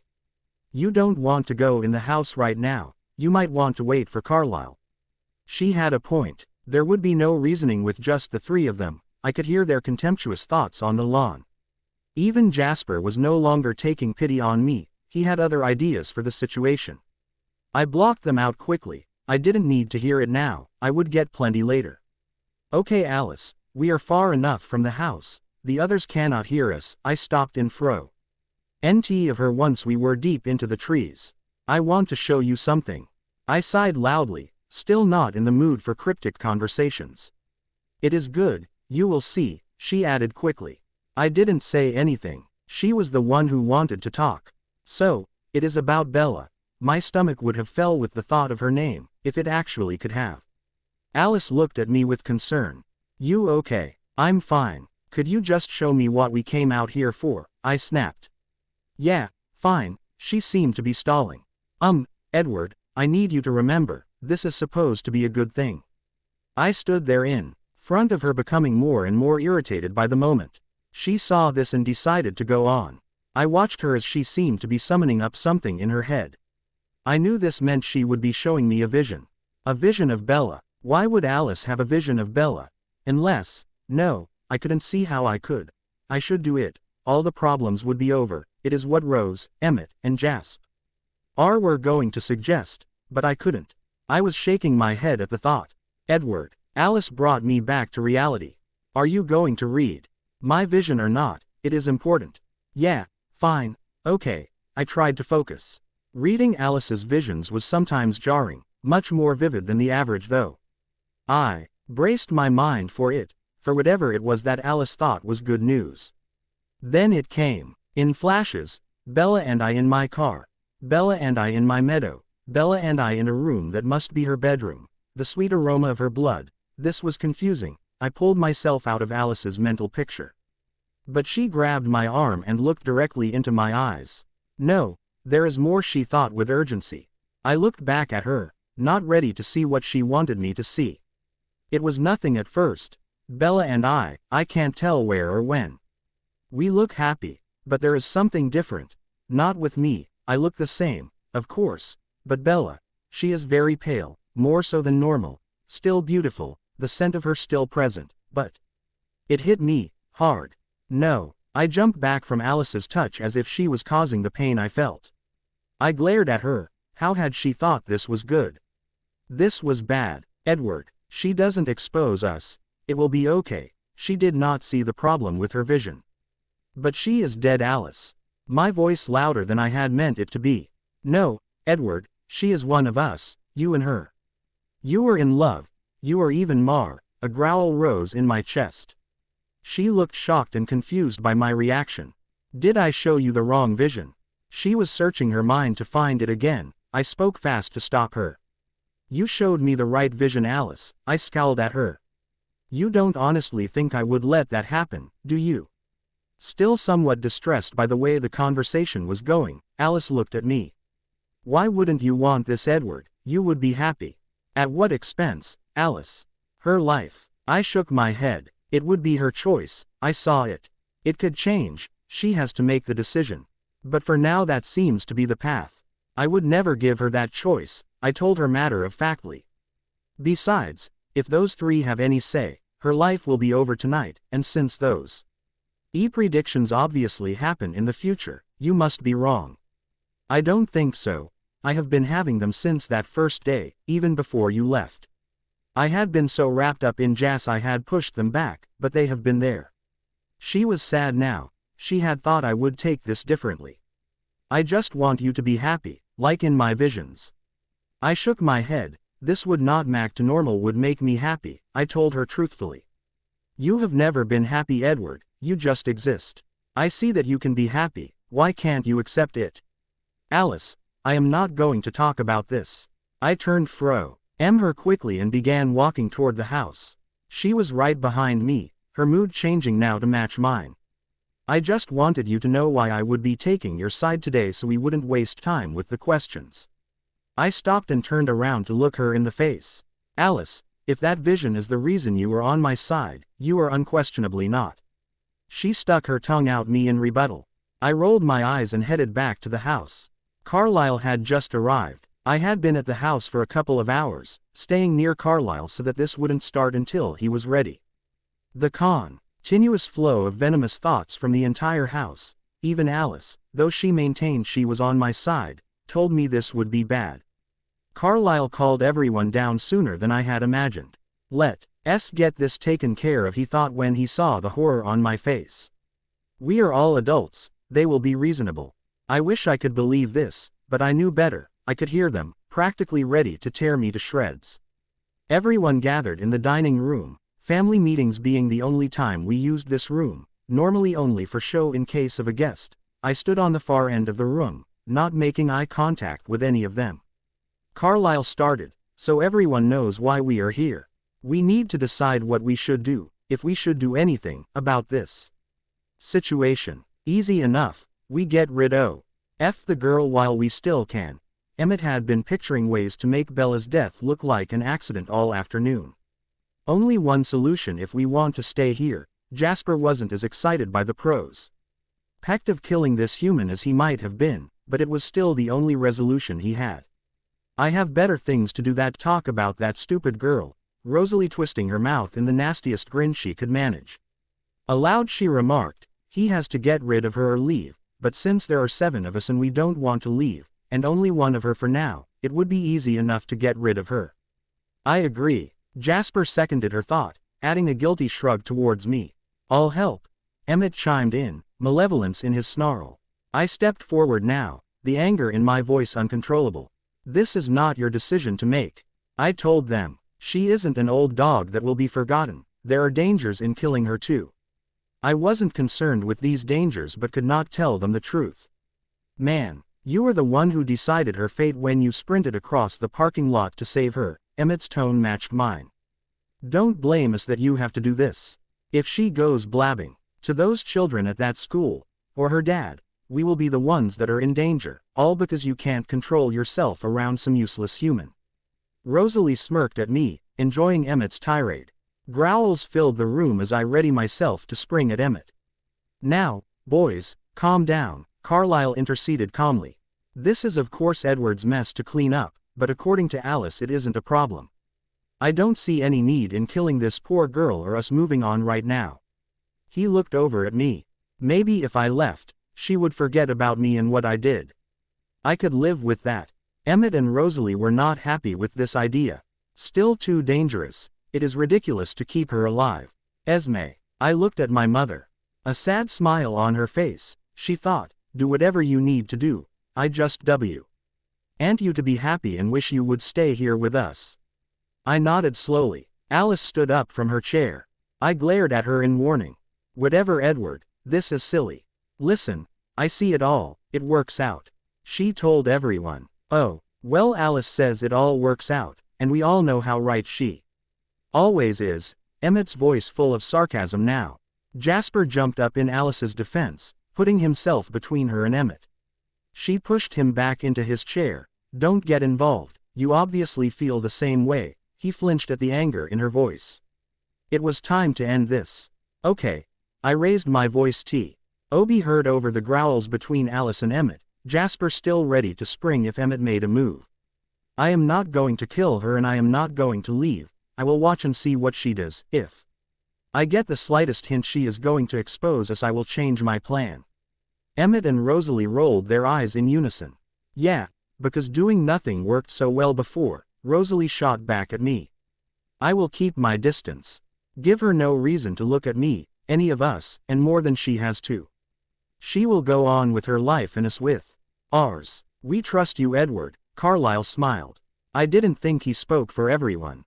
We dispersed from the room. Rosalie and Emmett left the house immediately, not looking back at any of us. Jasper followed an angry Alice to their room, not saying a word but low oaking sorry for having taken a side against his wife. Esme gave me a hug, nodding her approval at my decision, and Carlyle continued to sit at the table eyeing me with interest. "What are you going to do?"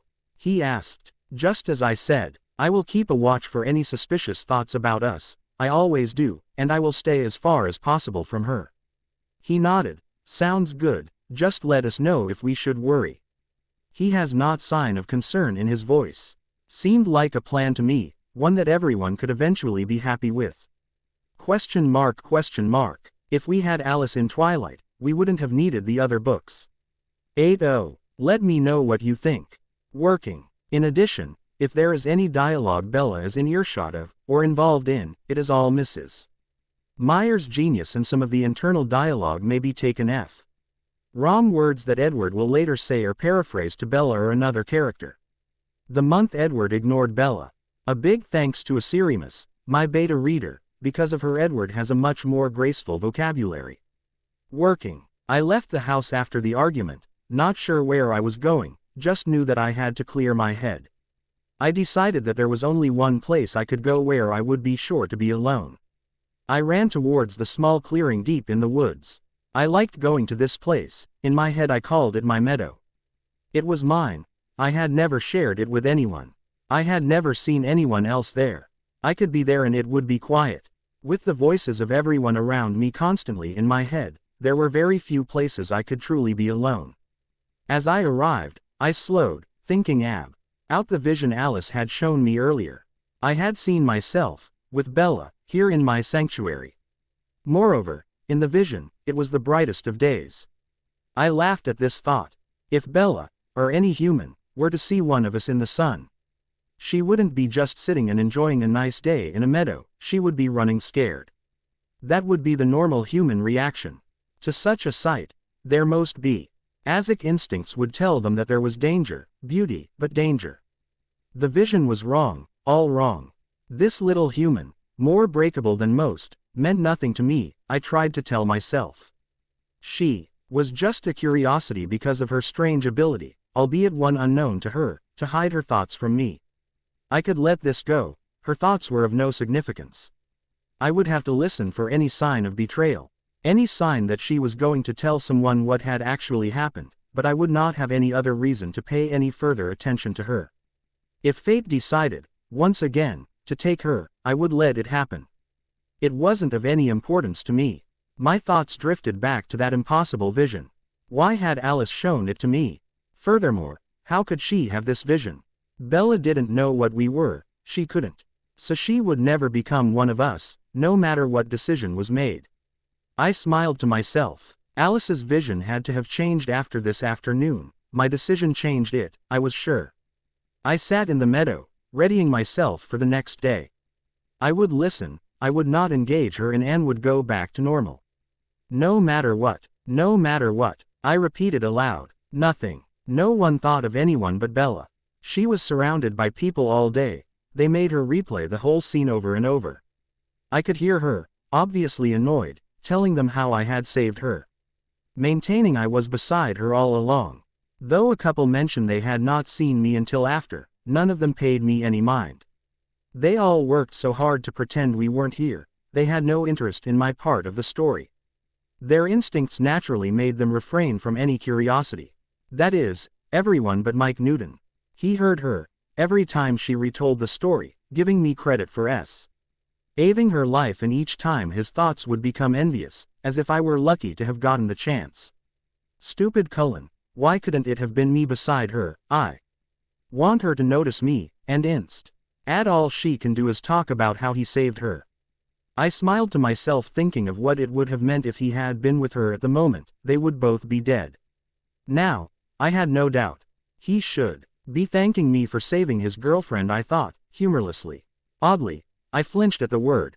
She wasn't his girlfriend, but what did I care if she were? It didn't make one bit of difference to me.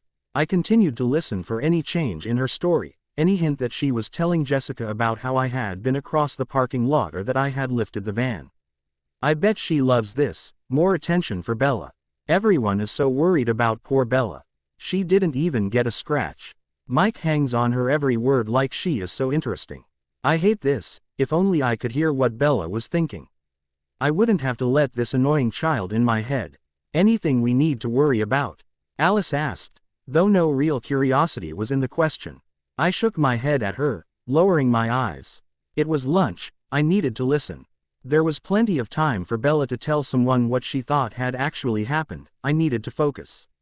I heard the voices from her table as they continued to barrage her with questions about the accident. About her hospitalization, about how she felt, about everything except me. Not one of them had given my heroics a second thought. I began to relax as lunch wore on and nothing changed. As we slowly moved from the table to go to class, one heard Emmett growl in his thoughts, "Let's see if he can handle it." I shot him a nasty glare as we put away our trays. He didn't have to worry about me. I was anticipating some problems today, a confrontation similar to the previous day perhaps, but I knew she didn't like to draw attention to herself. I figured it would be easy enough to avoid a scene. She seemed perceptive. I would simply leave her no doubt of my disinterest in speaking to her. Then she could begin the process of forgetting and go on with her life with the other humans. If you start feeling bad or something, tell me and I can take you to the nurse. Mike was still talking about the events from the day before. Great, now she is going to go sit by him, our hero. They were friendly the other day, but now she will really start to like him. I wish Mr. Banner would let me switch lab partners. Maybe I should talk to him. I was already in my seat, ready but not going to go back on my word. I would say nothing to her until she addressed me, and then I would end it quickly. "Hello, Edward," she said, very quietly and with a friendly tone. She was letting me know she would not be replaying the quarrel from the day before. That made it easier. I didn't want to be boorish, so I decided I must at least acknowledge her greeting. Barely moving my head, I nodded slightly and turned back to stare at the blackboard. That should do it. I have given her my message. I wasn't speaking to her. It was over, and she seemed to understand my intent. There were no more attempts at conversation. In fact, it seemed as if everything was going as planned. Outside of the 1 hour a day that I sat next to her, my life seemed to go back to normal. But I could not lie, that 1 hour, the hour where she was so close to me I could reach out and touch her, was sometimes unbearable. I could not pinpoint where the difficulty was. Occasionally her scent would hit me hard and I would have to fight the monster within me. But other days her expression would intrigue my curiosity and I would find myself frustrated from trying to hear her thoughts and failing. Another confession, one I could only make to myself, was that when I was alone I often thought about her. I wanted to talk to her, to understand the depth in her eyes, to know her. But this was an admission I was never willing to divulge to anyone. Not even to myself most of the time. I found myself listening to those around her as well, never realizing it until I was caught up in a conversation. I would always justify the awareness to myself with a claim of vigilance. I had to know if she had decided to tell someone about the accident. I would never let any of my family know I had thought of the girl every Days since I had isolated myself from her. Most of the family did not notice any changes in me at all. That was except for Alice, she knew me too well. Edward, you are miserable, why can't I just tell everyone what I saw? I had been right about her first vision, the entire thing had vanished now and she was upset about it. You were so happy, and so was I. She never explained that part, I never pressed her either. There was no need, the vision was gone now. The moping Alice so insolently alluded to when she would try to persuade a change of heart would dissipate, if not very soon, then as soon as I was away from Isabella Swan. There were only so many days left in the current school year, and then I would be sure I was nowhere near her in the next. There was no reason to worry. March finally arrived, everything was still working out well. Bella seemed to be going about her life, ignoring me as completely as I did her, only stealing glances on occasion when she thought I would not notice. Unfortunately, I noticed, but no matter, it did not change a thing. I was steadfast on this fact. My family and I were discussing some upcoming travel plans during the lunch period when I first noticed it. I can't believe this. Maybe Eric will go with me, I should ask him. But then what if Mike decides he wants to go with me? I know he is waiting for Bella to ask him. Stupid Bella, always the center of attention. Jessica, again. She was a monster, so friendly to Bella on the outside, but so full of jealousy and hatred, that urge to protect Bella flared inside me again. I shook it off immediately. It was illogical for me to have these feelings. But I continued to listen despite myself. I wonder if Bella would ask me. Eric Yorkie was thinking about the girls' choice soiree that would be held in the gym in a few weeks' time as well. It was a silly event, one that we would avoid at all cost. He was not the only one who had Bella on their mind. What is with this girl? There was something strange bubbling inside of me as I thought about this, listening to these boys' thoughts about her. As I walked to biology I decided that I could not do this anymore, I was being ridiculous. I had to stop thinking about her. I had to stop listening for her name. I had to stop, completely. I would stop, now. Review, I may update sooner. Or not, we'll never know unless you review, so please. Fun. In addition, if there is any dialogue Bella is in earshot of, or involved in, it is all Mrs. Meyer's genius and some of the internal dialogue may be taken from words that Edward will either say or paraphrase to Bella or another character. He will stop thinking about her. Yes, that is exactly what he will do, sure. Fun. In the same manner as each day since the accident I sat at the far edge as she sat down at our table. I felt the burn in the back of my throat as her scent wafted into my lungs and I took it in, enjoying it a bit. Newton had taken to roosting himself on the edge of the desk talking to Bella every day before class, both of them did not exist. Being so close I couldn't help but hear their conversation and his thoughts, always on her. I just need to ask. Just ask her, of course. So, he started hesitantly as he began to file through different scenarios of posing his question. Jessica asked me to the spring dance. Please understand, I don't want to go with Jess. I want you to ask me. That's great. She sounded like her happiness was forced. Is she jealous perhaps? You'll have a lot of fun with Jessica. Mike's thoughts wavered momentarily, but he found hope. She just doesn't understand. Maybe Jessica didn't tell her. Well, I told her I had to think about it. I couldn't say yes if there was a chance. I wanted to laugh out loud at this boy's persistence. But maybe she really didn't see how much he liked her. She doesn't seem to understand much any of them like her. She was suddenly stern in her reply. Why would you do that? Is she angry? His embarrassment got the best of him now, turning the brightest of reds. Great, now I will just have to ask her. I was wondering if you might be planning to ask me. With his intentions finally verbalized, I found myself as eager to hear her answer as he was. The sudden need to know what she was thinking was unbearable. Did she desire his attention? Would she allow him to accompany her to this dance? I suddenly realized that I knew what I wanted her to say. I wanted her to say no to this boy, no to any boy. The intensity of my thoughts startled me. My mind raced. A different monster that I did not recognize rose inside of me. Say no. No, you don't want to go with him. No, you will not be his, you're mine. I did not understand this. Where had it come from? I knew it was wrong. I knew that I could not really feel this way. She was just a human, insignificant. I was only a beast. I wanted her blood, nothing more. Finally she answered, Mike, I think you should tell her yes. The monster quieted, but still lingered. He was crestfallen. I'm too late. She's asked someone else, him maybe. His eyes flash on me.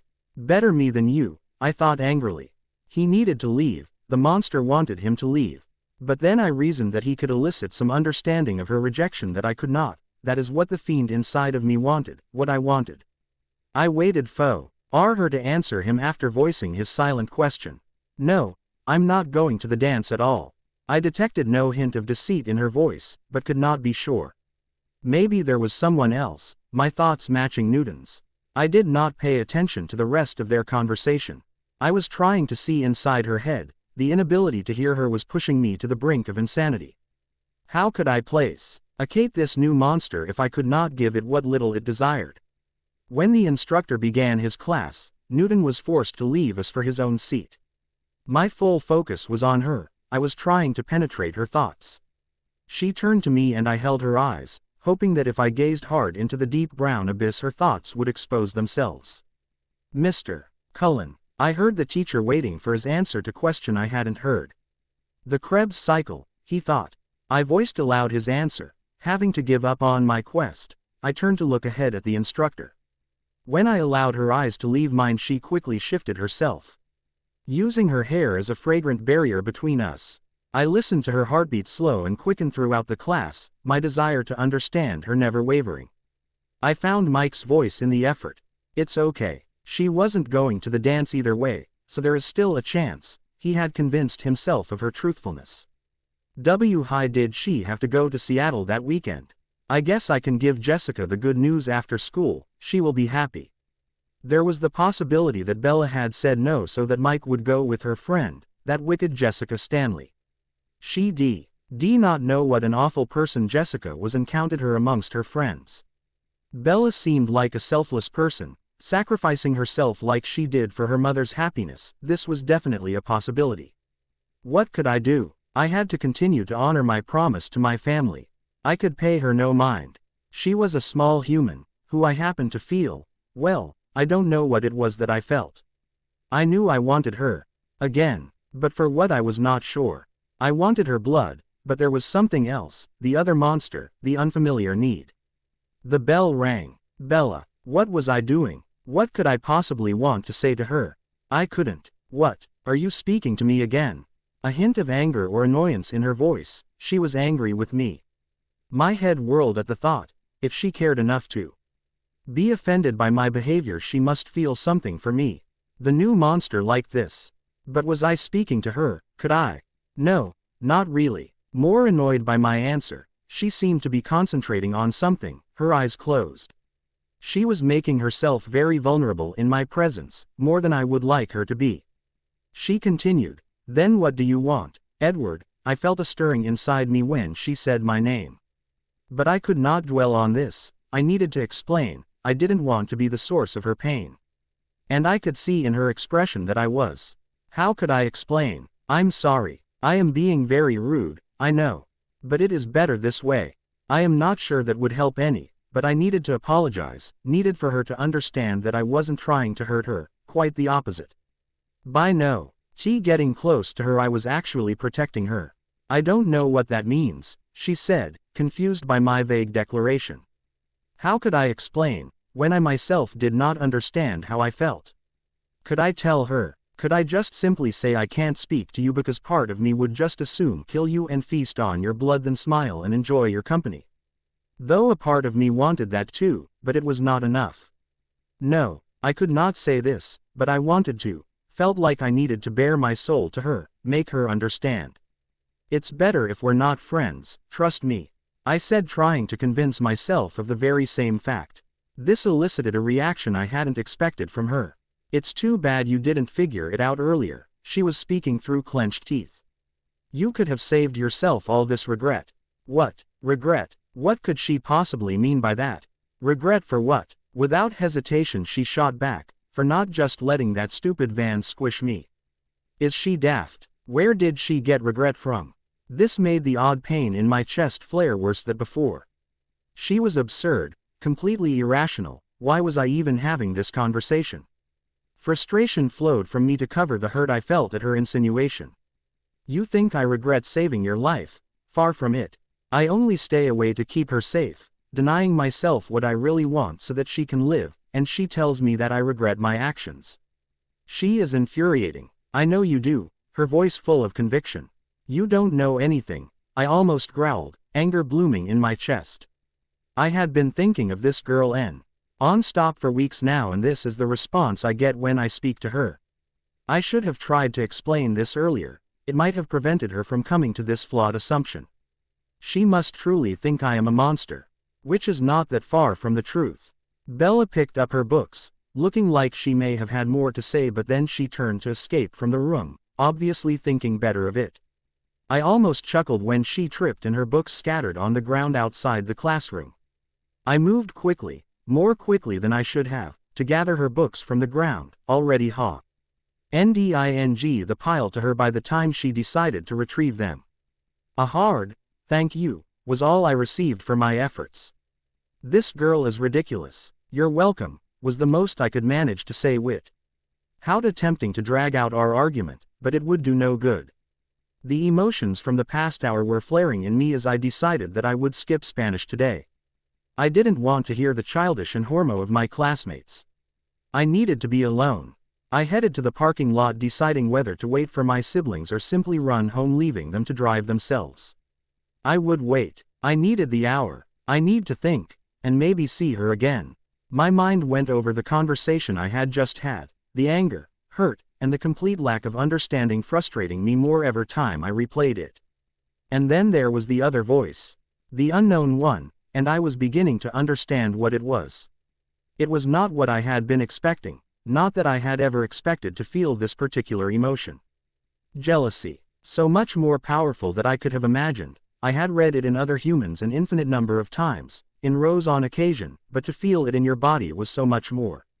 But why? Why had this human emotion taken over? Taking a deep breath, I leapt out of the car. The day would soon be over and I was safe from any prying eyes. I began to pace the length of the parking lot, attempting to clear my head. I had to forget about her, never talk to her again. I needed to push her from my mind, or my brothers and sisters might see my betrayal. The last bell rang and the classes began to empty. As I was passing by the furthest building from my vehicle, looking as if I had just left a class myself, I heard an excited thought. I only paid attention because of her name. Bella said no to Mick. That means she might be waiting to ask me. I will make sure I make myself available to her. No, I will just ask her. She is shy. It would be easier for her if I just ask. Eric Yorkie was picturing them at the dance. It looked like a scene from one of those estrogen-pumped high school dramas. This made me chuckle, lifting my spirits slightly, but the jealousy flamed in the back of my chest again. Was this it? Was she just looking for the right boy to ask her? Was Yorkie the right one? Since he decided to stand at her truck to wait for her to leave, I slowed to almost a stop. I was anxious to hear her answer. I stepped to the side of the walkway far enough that no one would suspect that I would be able to hear the conversation I was waiting for, and began shifting through the books I had carried as if looking for something. And then I heard her name again, this time another boy. She said no to Mike. Maybe it was just an excuse. She is so pretty, but maybe she likes me. I will have to find her and ask her. I will. The very next time I see her, maybe tomorrow. I closed my eyes and let the alien feelings subside as Crowley went on with his fantasies. This girl was very powerful. I wondered if she had any idea. I was just wondering if you would go to the spring dance with me. She had arrived at her truck and was moving to get into it as he asked. Damn, that was harder than I expected. I hope she didn't hear that. I thought it was girl's choice. She sounded as if she hadn't expected the question. I waited with bated breath, moving very slowly towards my car, only 2 spaces from hers. Oh, maybe she wanted to ask me. Now I have ruined it. Thank you for asking, but I am going to be in Seattle that day. My mind relaxed as she dismissed him, and I was amused by the sheer aggravation in her voice and in her face. As long as she was still saying no, I could enjoy this. I laughed quietly as I walked past her truck, suppressing a smile so that she might not notice. She put her foot on the gas, possibly in response to my expression. As long as she was indeed not planning on going to the dance, I thought I may as well extend this fun and give Tyler a chance as I found his voice. Oh man, she is alone. But I can't get over there before she drives away. I could help him out. I jumped in the car and pulled out before she had time to pull away, leaving her stuck behind me. I had a valid excuse for waiting. My siblings had not made it to the car, but I could see them. I would simply wait for them here. He thought he had never been so lucky to be in a traffic jam. Okay, ere I go. As if we had planned the event, he jumped out of his newly acquired car and ran to her window. She was not paying attention to what was happening. I could not tell where her mind was. She jumped as he knocked. She had to work to get the window only halfway down on her decrepit truck. I am sorry, Tyler, I'm stuck behind Cullen. Almost spitting my name and sounding increasingly exasperated. I liked it better when she said my first name, I thought almost dreamily. Shaking this off, I began to listen again, wondering if Tyler would manage to ask her. He had. I'm not going to be in town, Tyler. She was hardly trying to keep the anger out of her voice anymore. Yeah, Mike said that. He smiled at her. There was no hint of amusement or patience in her expression as I watched her in my rearview mirror.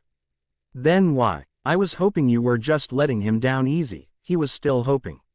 Her expression became dark as she finished the conversation and my family slid into the Volvo.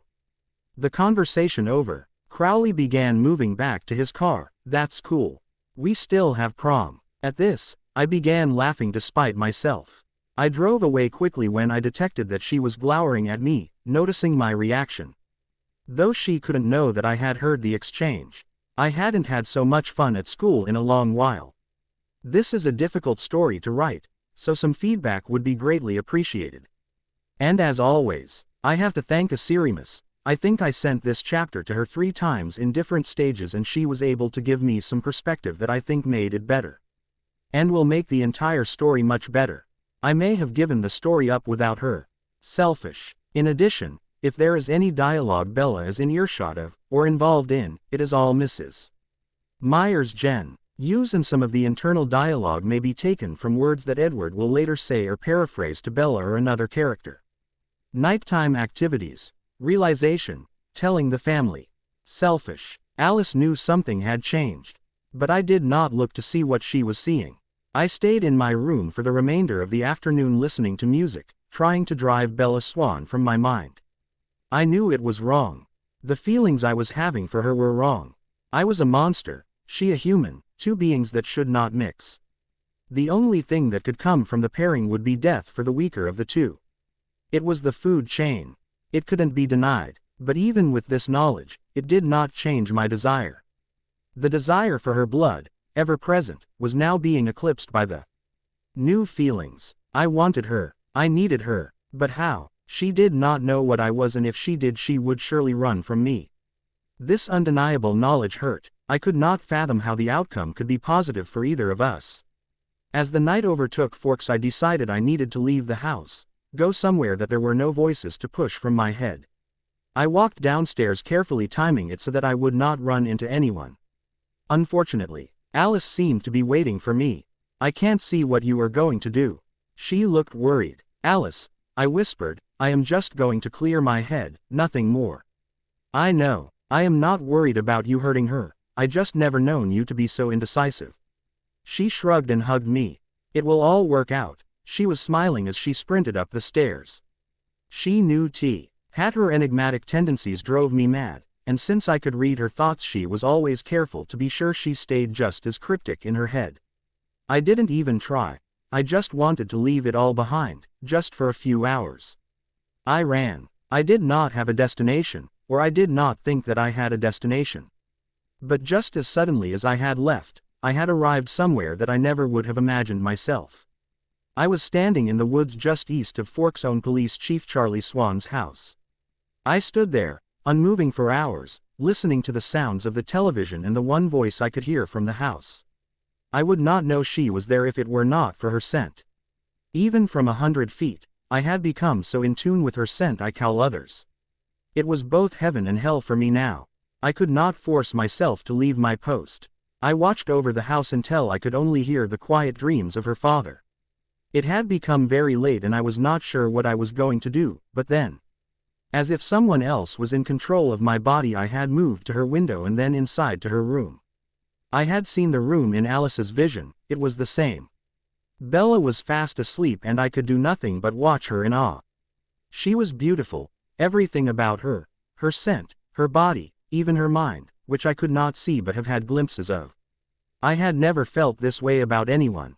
My breath caught in my chest as I wrapped my mind around my thoughts and feelings. Realization came to me as I stood watching this lovely creature sleep. It was her, Isabella Swan. I felt it inside, she was meant for me. Her blood was meant for me. Her beauty was meant for me. Her life was mine. I needed to talk to her. I needed to be her friend. I needed to be so much more. But I knew I had to fight it.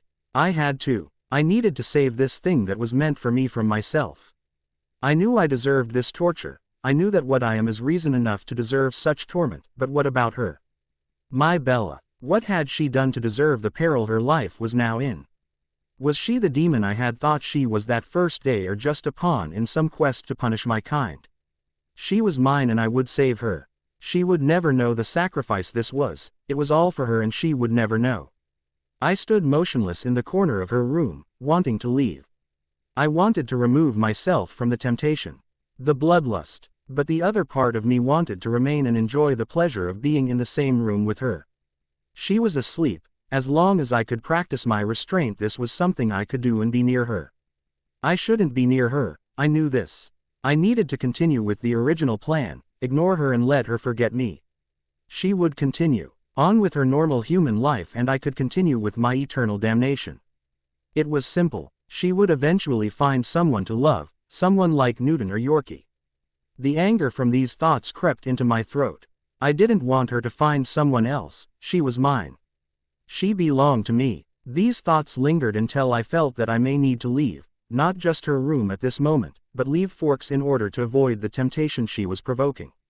Lost in my mind, I was startled when I heard her voice.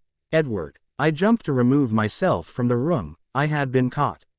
But just as I was at the window, she rolled to her side and mumbled my name again, followed by a sigh. She was asleep. I watched her closely. As soon as I was sure of her unconsciousness, I took a breath. As the event unfurled itself in my mind, I suddenly felt as if I might be floating. She was dreaming of me. I was in her thoughts and she was neither angry nor aggravated. She sounded as if my name, as if I might be pleasing to her. Dare I believe this? My cold, lifeless heart was now full. My unnecessary lungs felt as if they were constricted. I needed to breathe but couldn't. I sat down in a chair that was in the corner of her room, careful not to make a sound.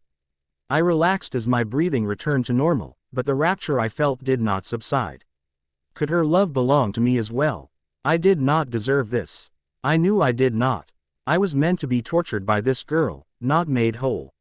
Until this moment I had not realized that I was not whole within myself, but with the possibilities that were now ahead of me I knew I could not live without her. I would not live without her. Not if she wanted to be with me. My chest eased as I made the decision. I would befriend this angel. But only to protect her. I also knew I would not encourage her to love me as I would love her. I would encourage just the opposite. Ask her to run from me, the monster I was, but I would always wish for what I really wanted. Her. I recognized it was wrong. I knew I was being selfish. I worked out my first move. She was planning a trip to Seattle, alone. Her father had worried about her safety and now I was as well. Fate could not take her from me now, and if I let her go alone it may try. This miracle was not meant for me, but it was so close, I could only hope. I sat and watched her for a short time but knew I needed to take care of a few things before the day began. I arrived home with a small amount of time left before the dawn. I quickly readied myself and sat impatiently in the living room waiting for the rest. Carlisle arrived home from a late shift while I was waiting. Edward, what's going on? He was surprised to see me. I usually was not in any hurry to go to school. Nothing. I started, but then decided that I should let him know part of my decision. The rest of them would know soon enough. I sighed. Okay. There is something, if you have a moment. Nodding his head, he moved to sit on the chair opposite me. Go ahead. How could I start? Carlyle. I have changed my mind about Bella Swan. I paused to see his reaction.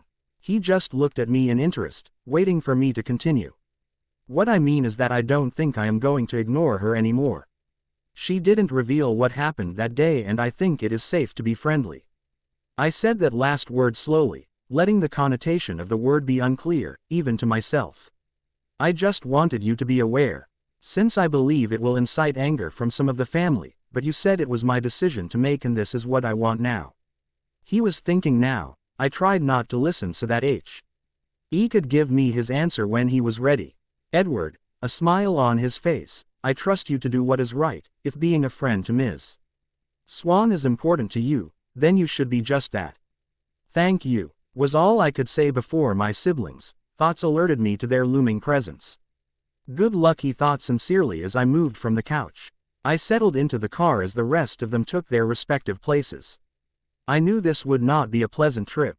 The worry on my face alerted Alice. Don't worry, it won't be as bad as you think, she winked at me with a sly smile. Nothing can ever happen without her knowing how it's going to turn out, but this time I was glad. Her thought gave me hope. Listen, I have to tell you all something. I started, realizing the statement seemed ominous. They all stopped speaking and their thoughts quieted, waiting for me to continue. Well, I have changed my mind. You have to say it out loud, Edward. We are not mind readers. Rosalie, of course, was in a foul mood this morning. This announcement should make it better, I thought glumly. I almost thought better of telling them. It would be much easier for them to just see or hear about it at school. They wouldn't make a scene there. I shook this off. It was ridiculous to be afraid of my family. Deciding I would continue, I sighed. I am going to befriend Bella Swan. I said it so fast that I thought maybe they would not even understand me, but then I heard their different replies, all coming at once. No, you promised, Rosalie hissed. Emmett laughed, knew he couldn't last. Finally, I thought he was going to drive me mad. Jasper whispered, sorry man, your depression was getting to me, he said silently. Alice just smirked. All of this happened at once. I was not sure which way to direct my stare. So what are you all saying? I asked the entire car as a whole. It is stupid, Edward, but you seem to have a weak spot for this girl. You have been pouting around like a 5-year-old for weeks now, and I was just waiting for you to break. Emmett was enjoying this. He liked me being weak. It made him feel like the strongest of the three of us. Rosalie smacked him in the back of the head. Don't be stupid, he can't do this. It is too risky. Her thoughts were livid. Stupid boy putting our lives in danger so he can talk to an ordinary human girl. Of all the idiotic things. I am not doing anything to put us in danger. I promised them. I am just going to be polite and speak to her instead of ignoring her to worry about. If I can't handle it, I will go back to the original plan. Alice shook her head almost imperceptibly. She knew my intentions. I won't tell. I know it will be fine.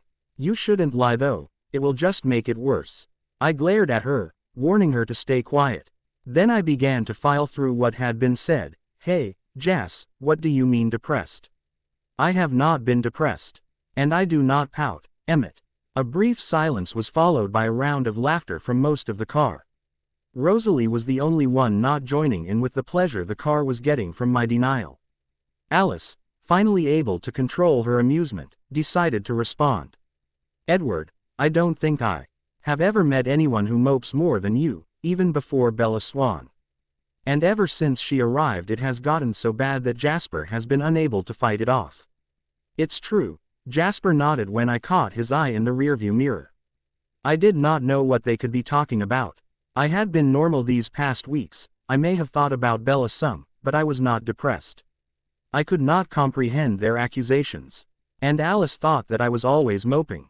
I was a content person. I have never looked for anything more than I have. My siblings were only being facetious. There was no truth to it. I looked at Rosalie for an answer. She would tell me the truth. She noticed me looking at her and sneered, "Please Edward, you are the biggest baby I have ever seen." This declaration brought the car to hysterics, causing a growl to form at the back of my throat. Alice patted my shoulder. "Oh Edward, don't be mad, it's part of your charm." "Yeah, there is nothing more charming than a 100-year-old, brooding, tormented vampire," Emmett added, even Rosalie laughing this time. Luckily we were in the parking lot of the high school or I may have pounced on him right then. Very difficult chapter, but I love it, now. So now I embark on another chapter with a lot of Bella, which means a lot of time with the book, so it will be very slow, but I will try to update soon. And for Asirimus, my beta reader, a big thank you, and an apology in advance for what will probably be another 3 or 4 draft chapter. I don't like to be difficult, it just happens. Oh, reviews please, please, multiple personalities. In addition, if there is any dialogue Bella is in earshot of, or involved in, it is all Mrs. Meyer's genius, and some of the internal dialogue may be taken from words that Edward will say or paraphrase to Bella or another character. Asking her to Seattle, multiple personalities. I was going to do this. I was going to ask Bella Swan to allow me accompany her to Seattle. I would ask her as if I was asking her on a date. If I want to be honest, I was asking her on a date. I felt like one of those ridiculous human boys, placing too much importance on such an insignificant event as courting a girl. What is wrong with me? I had no doubt that she would say yes. I was not sure how she actually felt about me, but I knew that I could entice her to do anything I wanted. I could get her alone anytime I wanted. I could do what I wanted to her. All I had to do was ask. She would bend to my will. She would ask me to do what I wanted to her. It was part of what I am. But that, manipulating her, was not what I wanted. I wanted to protect her. I wanted to protect her from me. But in the same breath, I wanted her to want me. The need had faded, but the want lingered still. I waited for her in the parking lot, nearly jumping out of my skin every time I would hear a vehicle approaching that might be her truck, scolding myself for acting in this manner. After a while, I saw her pull in slowly, parking as far as she could manage away from my car. If this was intentional I did not know. As I watched her get out of her truck, all of the feelings from the night before flooded through me. Resolve took over. I moved inhumanly fast to her truck as she dropped her keys into a puddle. I reached out and grabbed them before she had a chance to catch them. She straightened up abruptly, annoyance and surprise in her expression. "How do you do that?" "Do what?" I asked her innocently, as I gave her back her key, the smell of her drifting into my nose, making it impossible to focus. Need for her blood was strong when I was this close, but I could resist. I knew I could. Appear out of thin air, she looked at me as if gauging my candor. I was entirely too reckless when I was around her. I needed to avoid behavior that brought notice to what I was. I should just walk away, leave her, and stick to the original plan. Her brown eyes still on me, I replied, "Bella, it is not my fault if you were exceptionally unobservant." Something inside me twitched. I didn't like lying to her. Her eyes searched mine, as if trying to find the soul that did not exist. I did not break the gaze. I was trying to unravel her as well. Suddenly she looked down at her feet. "Why the traffic jam last night?" She was angry now. "I thought you were supposed to be pretending I don't exist, not irritating me to death." If only. But then I thought about the irritation in her voice when Crowley asked her and I chuckled. That was for Tyler's sake, not mine. I had to give him his chance. Her temper was rising. Her breath caught as she muttered the beginnings of a curse. "And I'm not pretending you don't exist," I told her honestly. I was more aware of her existence than I should be. I was obsessed with it, wanted it, needed it.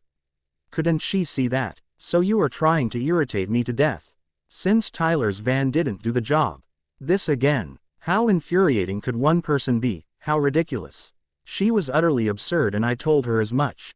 I knew instantly this was not good. She turned from me and walked towards the school. My heart sank, but why couldn't she understand?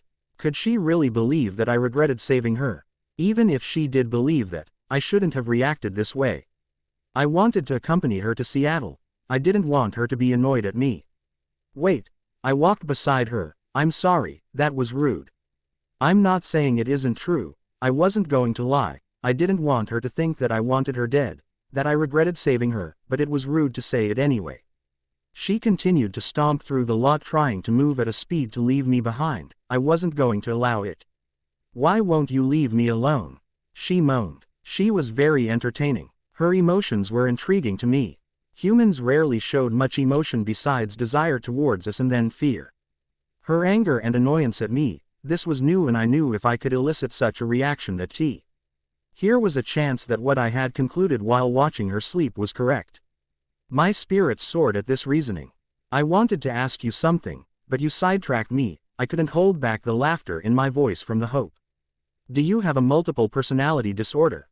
She could turn a conversation around without a second thought. I liked it, her spunk. But I wanted to do this. Once I asked, the hard part would be over. Why was this so difficult? I would have to think about that later. I reminded her that she was distracting me again. I hoped she would oblige. With a sigh of resignation in her voice, "Fine then. What do you want to ask?" Despite myself, I could not resist a little more torture. I was wondering if, a week from Saturday, you know, the day of the spring dance. She turned on me then, her brown eyes looking at me incredulously. "Are you trying to be funny?" Was there any hope behind the disdain in her voice? I didn't hear it if there was. Part of me wanted to ask her to the dance, to know if she would be willing to ask me. "Will you please allow me to finish?" I said. The enjoyment I was getting from this had to be evident. She stood completely still, no doubt ready to turn and run if I were to finish as she was expecting. I decided to ask her my original question. "I heard you say you were going to Seattle that day, and I was wondering if you wanted a ride."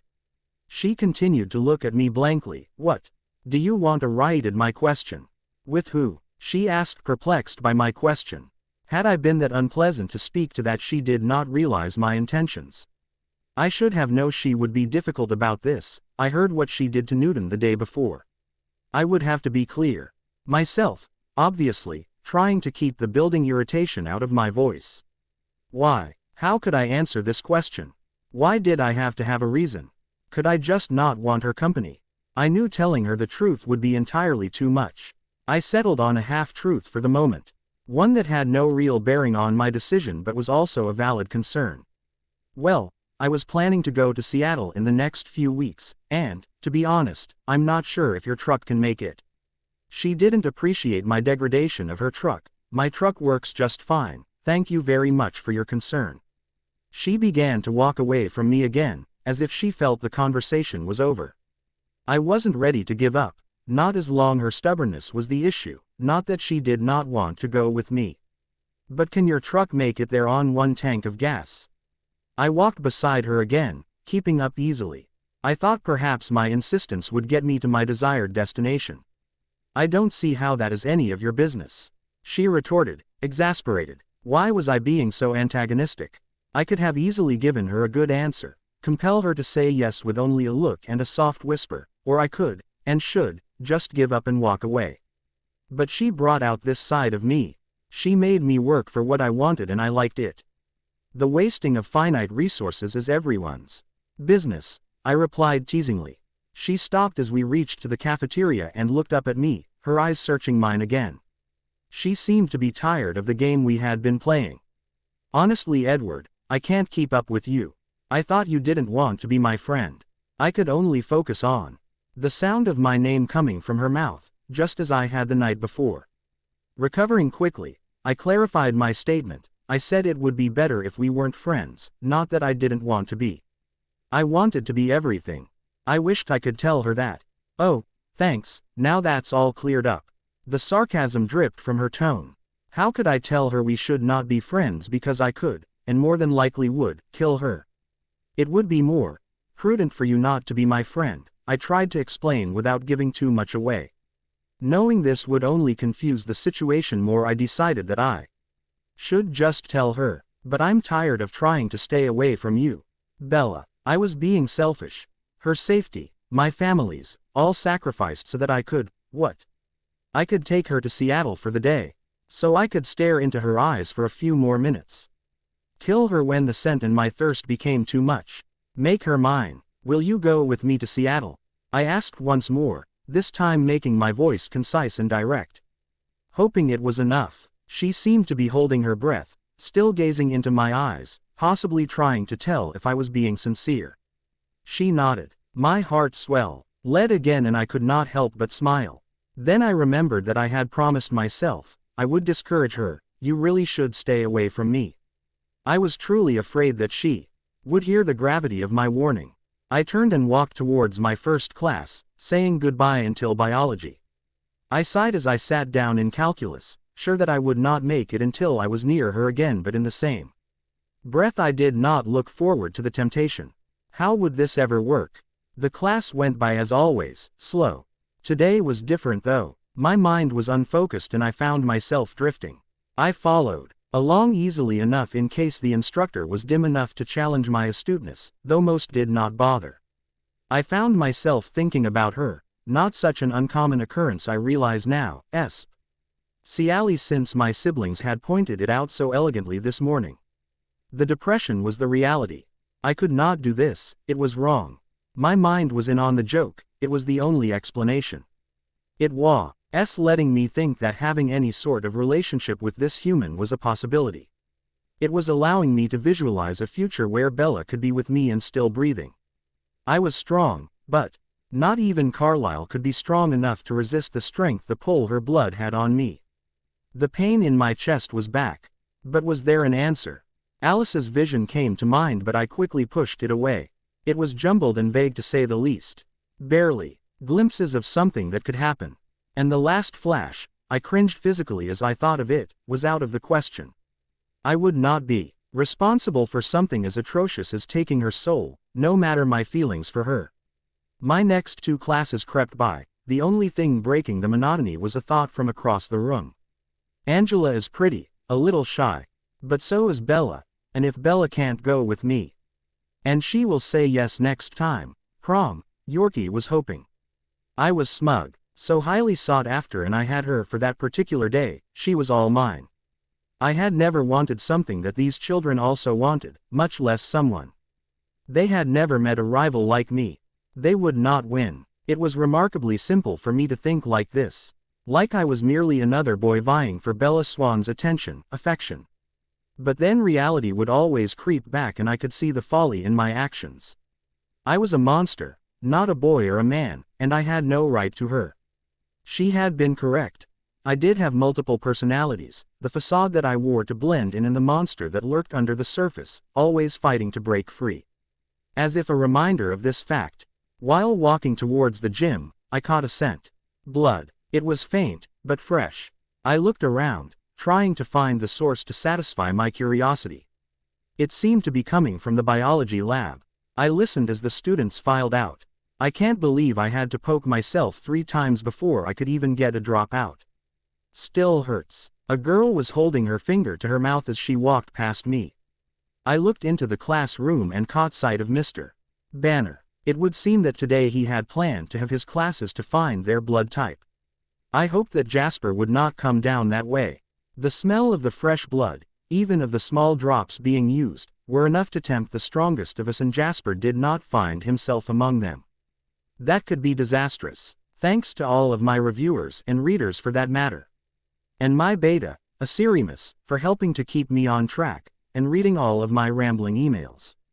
Unexpected. In addition, if there is any dialogue Bella is in earshot of, or involved in, it is all Mrs. Meyer's genius, and some of the internal dialogue may be taken from words that Edward will later say or paraphrase to Bella or another character. Sorry about the false alarms on the posting. Here is chapter 13. Let me know what you think.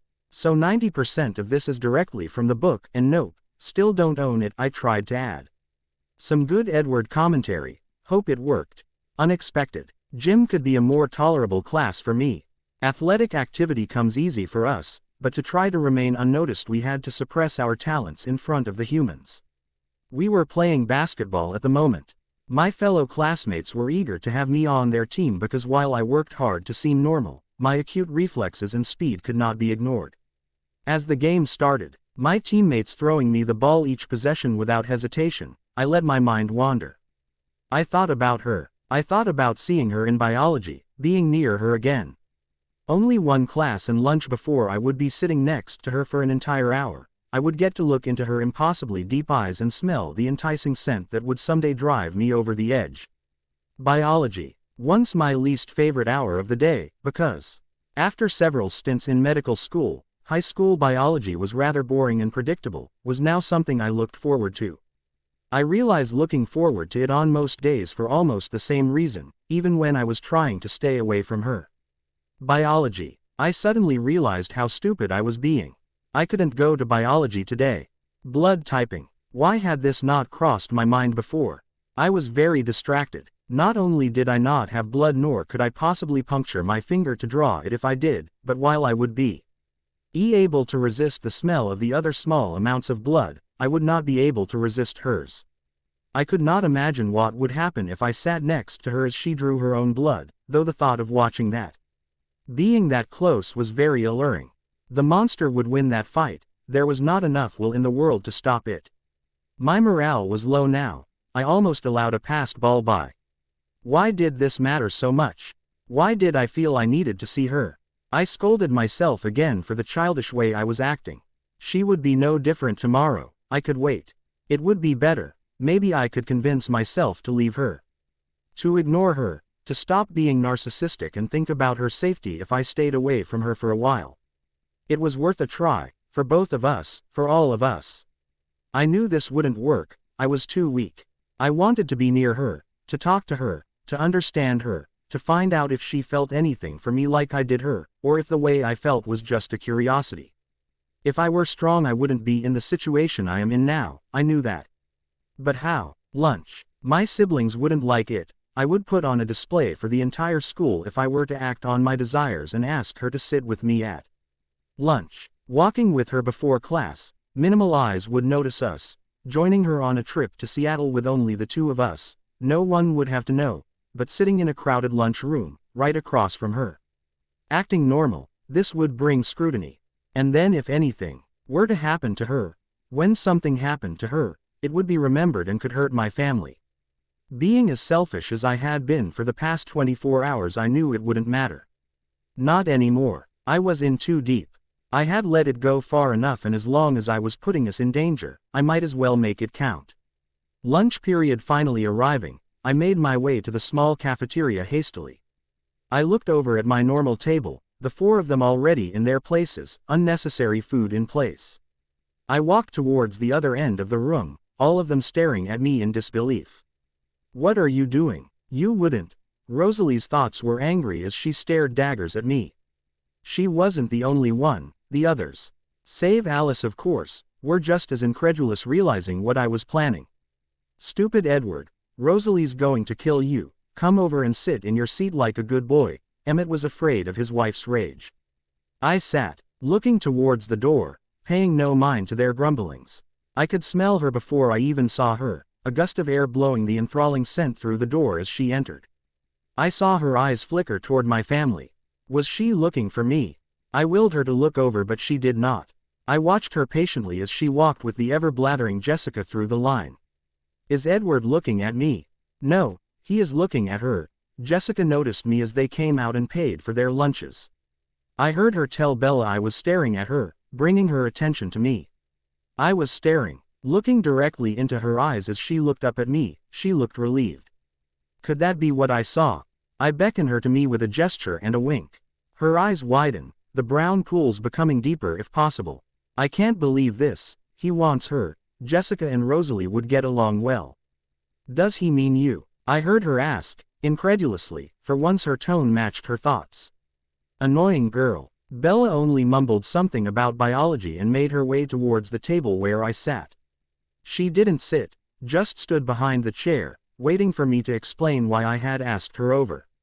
The allure of her blood was overwhelming, but I continued to take it in, let it burn the back of my throat, as if a punishment for this misstep. Why don't you sit with me today? I tried to maintain a comforting smile, hoping it was enough to get her to stay. She said nothing, but sat down as if forced. I waited for her to speak. This is different, she said after a short time, her voice timid and curious. Well, I started, wanting to explain myself, to try to make her understand how wrong this all really was. I decided as long as I was going to hell, I might as well do it thoroughly. There was no better way to explain it. I could almost see her mind puzzling over my response. Finally realizing I would offer nothing further, she replied, "You know I don't have any idea what you mean." "I know," I said. I am not sure why I found it so entertaining to annoy her. Why is Cullen all of a sudden paying attention to her after all of this time? Newton's thoughts were distraught. Sud. Enly Edward Cullen wants her to sit with him and we aren't good enough anymore. She just comes in and messes everything up. The Lauren girl, I wondered what her issue with Bella was. "I think your friends are angry with me for stealing you away," I told her after hearing all of their resentment being tossed her way and mine. "They'll survive," she shot back. I could tell she felt their stares. She shifted uncomfortably in her chair. She was a marvelous creature. I watched her closely. I saw no fear in her eyes as she looked at me, but there was something, I wanted even more to understand her. "I may not give you back, though," I told her. There was more truth to that statement that I had meant it to have. She must have heard it in my voice because I heard her gulp, blinking her eyes.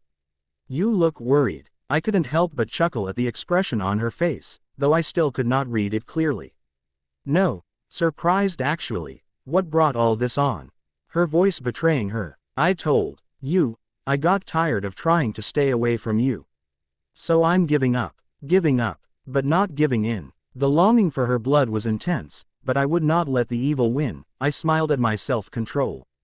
"Giving up." Her tone still confused. I wished I could see what she was thinking. I wondered if my vague statements would drive her away. I wished to tell her everything, bare my figurative soul to her. "Yes, giving up trying to be good. I'm just going to do what I want and let the chips fall where they may." I just hoped they wouldn't end in her death, with the taste of her blood placating my thirst, my desire. "You lost me again." Why was I telling her these things? I couldn't help some of the things that came out of my mouth in her presence. I always say too much when I'm talking to you, that's one of the problems. I told her, being too forward with my thoughts once again. Was it because I could not hear her thoughts that I felt the need to say everything I was thinking out loud? "Don't worry, I don't understand any of it." I winced at this slightly, thinking of how much I hated when Alice was cryptic and I had the advantage of seeing her mind. But I knew I had no choice in this situation. I'm counting on that. If she ever did understand, she would leave, run, flee. I wouldn't blame her.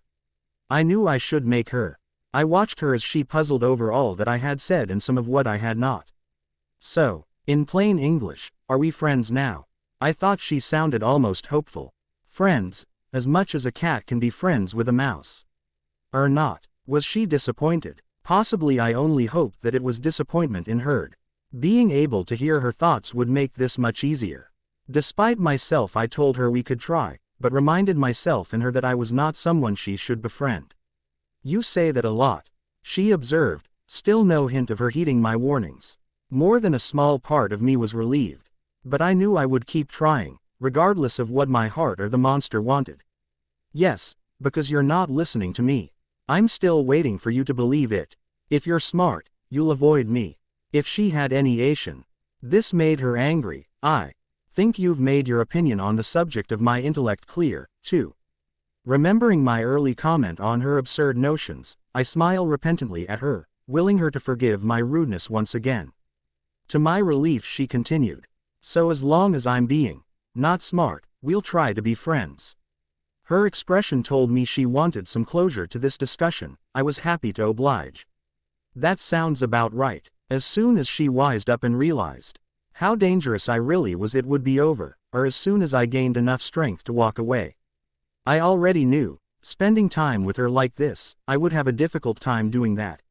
She still sat across from me, a perplexed look in her eyes as she seemed to be drifting from the room into her own head.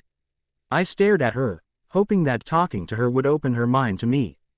Getting to know her. "What are you thinking?" I finally just had to ask, the quiet becoming too much to handle while her eyes said so much that I could not understand.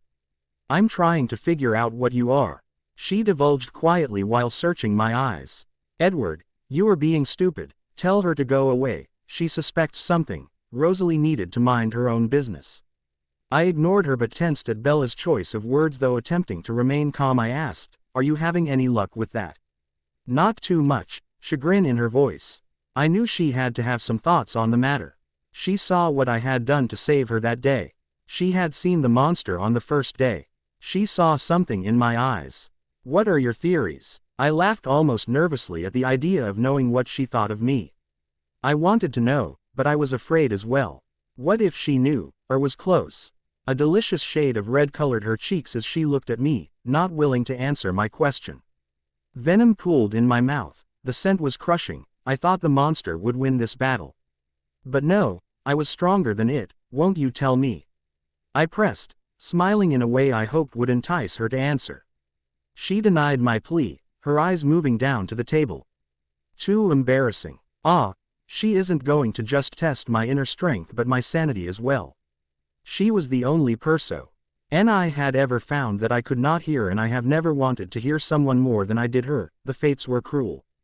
That's really frustrating, you know. Her reply was jarring, unexpected to say the least. No, I can't imagine why that would be frustrating at all. Just because someone refuses to tell you what they're thinking, even if all the while they're making cryptic little remarks specifically designed to keep you up at night wondering what they could possibly mean. Now why would that be frustrating? Or better, say that person did a wide range of bizarre things, from saving you our life under impossible circumstances one day to treating you like a pariah the next, and he never explained any of that either, even after he promised. That, also, would be very non-frustrating. I shrunk back a bit. I knew I had annoyed her, but I had no idea, yet in spite of all of this she still sat in front of me. I hadn't expected it, though I knew I deserved it. Maybe this would be enough. She would walk away now. She said her piece. Her dream, saying my name with such desire, meant nothing. The sound of her voice from the night before flooded my senses. I had wanted it to be true so badly. But now she would get up and go to her friends, leaving me here, still unable to understand the attraction I had for her, or why I knew she belonged to me. It felt as if the world was crashing down on me. I tried to remain calm. "You've got a bit of a temper, don't you? I don't like double standards." I knew she was right. I could only stare at her and wait for her retreat. Bella and Cullen are arguing. I could feel the relief in the boy's thoughts. Maybe I should go over there, bring her back to our table. She would be grateful if he is being a jerk, but if not, it may make her mad at me, or he may get mad. Those brothers of his are a little bit scary. I looked over to the table the voice came from. "Newton," I snorted at his dilemma. "What?" The anger from before still very present in her voice. But she was still here. "Your boyfriend seems to think I'm being unpleasant to you. He's debating whether or not to come break up our fight." "Come on, Mike. Go save her from him." I snickered at his internal battle again. I chastised myself for teasing her. Some part of me knew what it was doing. Driving her away was the right thing. Her eyes narrowed again. "I don't know who you're talking about," she sneered at me. "But I'm sure you're wrong, anyway." "I'm not. I told you most people are easy to read," I said matter-of-factly. The joy that she was still speaking to me radiated in my voice. Once again, I said too much. It was out of control. "Except me, of course." "Yes, except for you." Oh, if only I could hear her. None of this struggle, pain, would be necessary. I wonder why that is. I asked aloud. As I sit looking at her, still trying to break into her mind, I noticed that despite her going through the lunch line she had nothing but a drink in her hand. "Aren't you hungry?" I asked her, thankfully able to change the subject. "No," she said. No, I'm not hungry." I couldn't suppress a small chortle as I thought we would both be in trouble if I were. She looked as if she had something she wanted to say, but seemed to hesitate. I stayed silent while she decided. "Can you do me a favor?" she finally asked. Oh, this could be bad. I didn't want her to be angry with me if I had to refuse her. "That depends on what you want." "It's not much," she started, making it feel like it may be. "I just wondered if you could warn me beforehand the next time you decide to ignore me for my own good. Just so I'm prepared." Again, something I didn't expect. I don't know why she would want the company of someone like me, but I didn't want to question it anymore today, not now. "That sounds fair." I tried to suppress my delight. Of course, still not entirely sure I could keep that promise. But I would try, even if I decided it was too much. Surely I could tell her, couldn't I? I heard her thank me for agreeing to her request. My mind was reeling. I believed that we were still going to try to be friends. I thought back on our conversation and still wanted an answer to something from earlier. Then can I have one answer in return? One. She seemed to relax after I had made the promise. Tell me one theory. I pressed again. She was taken off guard by my request. The blood pooling in her face again. Not that one. You didn't qualify, you just promised one answer. I smiled at her, sensing from our previous discussions that promises were important to her. And you've broken some promises yourself, she reminded me. Just one theory, I promise I won't laugh. I almost begged. She was unmoving. Yes, you will. I wanted to know. I knew how to get her to answer. I wasn't sure if it would work on her, not really. I had not wanted to use my charms on her, but for this, it seemed harmless. And besides, I should know, in case she is close, it is my duty to my family. I would use that as an excuse anyway. In truth, I wanted to see her mind so desperately, just this one small glimpse would make my day. I put on my most pleasant smile and looked at her, letting my eyes search hers. Please, I beseeched again. What? I think it worked. I did not release her eyes. Please tell me just one little theory. Well, bitten by a radioactive spider. She asked. Okay, maybe I wouldn't be able to keep myself from laughing. That's not very creative. Sorry, that's all I've got. She shrugged, still embarrassed by her admission. I shook my head at her in mock disappointment. You're not even close. No spiders. Nope. And no radioactivity. None. Dang, she was very beautiful when she teased. I shook off the thought, remembering had I was not supposed to be encouraging these thoughts in either of us. I still had to chuckle, her comic book the Orus from the truth. Kryptonite doesn't bother me either. She reminded me that I promised not to laugh, but then added. I'll figure it out eventually. Why? She was a stubborn one. I wish you wouldn't try, I told her seriously. Because, how could I explain? Tell her once again she should run from me. What if I'm not a superhero? What if I'm the bad guy? I am the bad guy, everyone else can see it, but doesn't she? What is wrong with her? Oh, I see, she seemed to be getting a grasp of what I had tried to tell her each time we spoke. Did she finally understand? Get up and run, my mind was willing her. My still heart could not muster the same conviction. My Ace had to register the panic I felt that she would at last understand my warnings.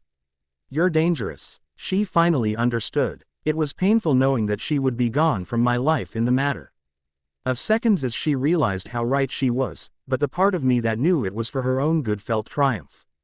I felt like two halves of a person, neither able to agree on an emotion. I could see something in her eyes, resolve maybe. She whispered now, almost as if convincing herself of the truth of her next statement. But not bad. She shook her head again, the whisper more concrete. No, I don't believe you're bad. Relief coursed through my veins as I realized she was still sitting here with me, that she hadn't run screaming. But the other half, the rational half, the part of me that wanted everyone to be safe was angry, disturbed at the change in events. That part of me took control, though I stifled it as best I could. You're wrong, I said, almost low enough that I thought she might not hear. I was selfish, but I wanted her. She said nothing else. Her eyes were on me as I sat and spun the lid to her drink that I had picked up at some point, not wanting to meet her eyes. I was ashamed of myself. I couldn't decide if I was upset that I had not scared her off or that I almost had. The temptation of her blood seemed irrelevant at the moment, though I knew it was the most important part of the puzzle. As if fate was teasing me, lunch had ended and she suddenly stood up. We're going to be late. Why was this so hard? I'm not going to class today, I told her. Another cruel twist of fate. Why not? She sounded as if she was saddened by my absence and I tried not to be elated by the emotion. I looked up at her, standing there, her deep eyes looking into mine, her quiet mind taunting me. I forced a smile. It's healthy to ditch class every now and then. In this case, it was healthy for her. Well, I'm going. She still seemed hesitant, the part of me that still needed her. Wanted to ask her to stay with me, but the reasonable half won. I looked back at the table as I told her goodbye and she was gone. What had I been thinking? Reality had not hit me until she finally understood the danger I posed and then dismissed it almost as fast. I was ruining things, for all of us. We lived among the humans, but it was a hard and fast rule to interact as little as possible. Both for our safety and theirs. But here I was, chasing a young girl, trying to make her mine. Every part of my body knew how wrong it was, my head chastised my foolish heart. But nothing had changed, not yet. The internal battle I was having was not over, my heart would not surrender. I was still planning that trip to Seattle with her. Both pieces of me hoped that would be the turning point, where I could make that final commitment. Which side would win? Would I choose to be selfish and put her in danger, or would I save us all and walk away? Somehow I knew it may not be in my control, but I refused to see it. I was always in control, this would be no different. I just had to be strong. For my family, for myself, for her. As always, a big thanks to Asirimus, and to all of my reader and reviews. You're all awesome. Keep letting me know what you think, smiley face. More time. In addition, if there is any dialogue Bella is in earshot of, or involved in, which is most of this chapter, it is all Mrs. Meyer's genius, and some of the internal dialogue may be taken from words that Edward will later say or paraphrase to Bella or another character. More time. I planned to attend Spanish class, so I made my way to my car. Thinking I could recover from this harrowing lunch period. I knew I would need to be ready for the fight that was sure to come after Rosalie got a hold of me, so I began to mentally prepare. I put on some classical music, one of my favorites, listening closely to the melody I knew so well, letting it calm me. It occurred to me that another melody had been in my head since the last evening. I knew it was something new, and I knew exactly what was inspiring it. I would have to think on it more later, now I just wanted to relax. Oh God, Bella, should I try to carry her, Bella? I had left her only minutes ago. What could have happened? Did something go wrong in biology? Had Newton done something to hurt her? If he had, it would be the last thing he did. I was moving quickly to his voice. If only I could hear her thoughts, I would know she was okay. Why did I have to leave her? What could have happened that Mike would need to carry her? My mind was racking for the seconds it took me to find them. Bella with her head against the sidewalk and a worried Mike Newton pacing in front of her. I stopped at the far end of the building and then I smelled it. Fresh blood. I readied myself to flee but realized before I could that it was not her blood. The thirst was controllable, it couldn't be hers. The blood in her veins taunted me while it flowed through her body. This exposed blood was of no consequence to me in the small amount that I could detect. I was confident it was not hers. Bella, I called, still at the edge of the building. There was no response. What could have happened? Was she hurt? I would have to keep a close eye on her from here on out. What's wrong? Is she hurt? I asked the boy when I had made the long walk to them at a normal pace. What is he doing here? I can take care of this, Cullen. Go away. As if I would leave her. Stupid wretched child. He still did not know how he was going to take care of her, and now he was angry that I was butting in. It didn't matter to me what he felt. I wanted to be sure she was okay. I think she fainted. I don't know what happened. She didn't even stick her finger, he said, still trying to decide what he needed to do. Getting close to her now, relieved she was okay and that my senses were correct and she was not bleeding. Bella, can you hear me? She did not look well. She had less color than normal. The pink blush that I had enjoyed was nowhere in sight. She could have been one of us. I heard her heartbeat quicken as I spoke. She was embarrassed. I could hear it in her voice when she answered, no. Go away. I couldn't help but laugh. She had fainted at the sight of blood. How poetic. I have to take care of this before he does. Mike's thoughts were frantic. He was jealous. I knew how he felt. But it didn't make any difference really. She was still mine even if I couldn't have her.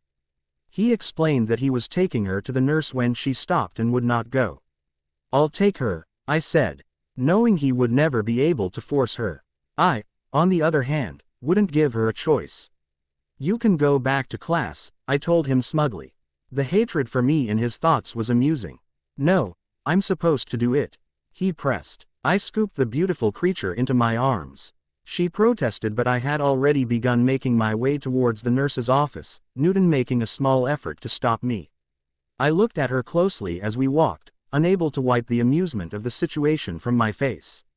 She was so pale. You look awful. I was holding her. It was too easy. It would be too easy to just carry her away. And then there would be no more temptation. Her scent was infiltrating my other senses. I had to focus. I was careful to hold her away from my body. I felt her warmth in my arms. I wanted to pull her closer. But too much contact would put me back on the sidewalk, she whimpered. I paid her no mind. Not only because I was going to force her to go to the nurse's office, where I was sure she would not go on her own, but also I was enjoying this. So you faint at the sight of blood. The sheer hilarity of it all was becoming too much to handle. And not even your own blood. I mused. I wouldn't be able to handle the sight, smell, of her blood either, but there would much bigger consequences than a little fainting. What am I doing? I am a monster that thinks of little more than blood, and she is a mortal who cannot even stand the sight of blood, yet even now, I feel like she belongs to me. I need her. The foolishness of it all. I knew the rational being I once was, not too long ago. Before her, was still alive somewhere. I could feel it fighting to get through more and more, but something else, desire, and one not only for her blood, was eclipsing its every effort. What is wrong with me? Oh my, Ms. Cope watched in awe as I brought Bella through the door. Lucky girl, she thought before even registering something might be wrong. She was immediately ashamed at her thought and truly concerned about the state the student was in. I hurried to explain. She fainted in biology. I swept past the receptionist who was opening the nurse's door. He holds her so gently and effortlessly, like the cover from a romance novel. Get a grip. He's a student. The nurse was just as surprised by our entrance as Ms. Cope, but her thoughts were only on Bella's state. She's just a little faint. They're blood typing in biology. I wanted to ease the small nurse's mind as I placed Bella onto the bed. I moved across the room in order to remove myself from her always intoxicating smell. I knew it was something I could handle for the moment, but I didn't see why I should keep her in constant danger when not necessary. When was it ever necessary? Why couldn't I just walk away? I could leave right now. At least leave her here with the nurse, or not. I told him he should not do that anymore. Every semester, I should talk to the principal. There's always one, she said after her internal tirade. I tried to stifle the chuckle that came in response to her statement. I knew I had done it again. I had purposely brought her here because she protested. Why did I feel the need to torment her? I was not a grade school boy who teases someone because he likes her. That is not who I am. Well, it is not who I was. She brought something out in me. More I would have to reflect on at a later time. So many things to think about that all revolved around her. Nothing made sense anymore. Just lie down for a minute, honey, it'll pass. The nurse looked at her with pity in her eyes. Bella sighed. I know, as she laid her head back on the small cot, closing her eyes. She heard something in the reply and chuckled to herself. Does this happen a lot? Sometimes, she admitted. Poor thing, so sensitive. I had to force a cough to hide my laughter. This reminded the nurse that I was in the room. You can go back to class now. Very handsome young man and so considerate. I'm supposed to stay with her, I told her. Very sweet. He wants to make sure his girlfriend is okay. I guess it doesn't hurt anything. My girlfriend. How very wrong she was. But, of course, part of me liked the thought. When the nurse left the room to retrieve an ice pack for her, Bella whispered, still sounding weak, you were right. This surprised me. Had the stubborn girl just admitted that something I had said was right. I had to know which piece of information I had given her that was relevant to this moment, what she was conceding to. I usually am, but about what in particular this time? She seemed to be working to breathe normally, ditching is healthy. I wished in that moment I had persuaded her to stay with me after lunch.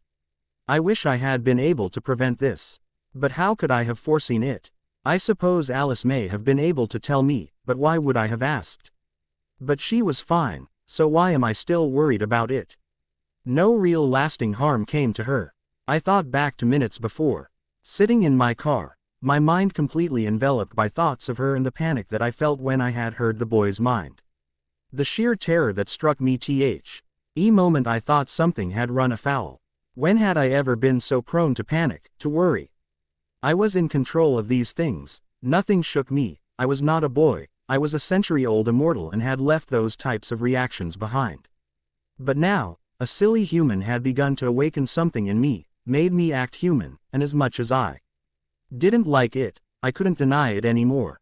I divulged my weakness to her aloud. The shame almost saturated my voice. You scared me for a minute there. I thought Newton was dragging your dead body off to bury in the woods. Ha ha. She thought I was kidding. I shook my head. I wished I were. It would make more sense.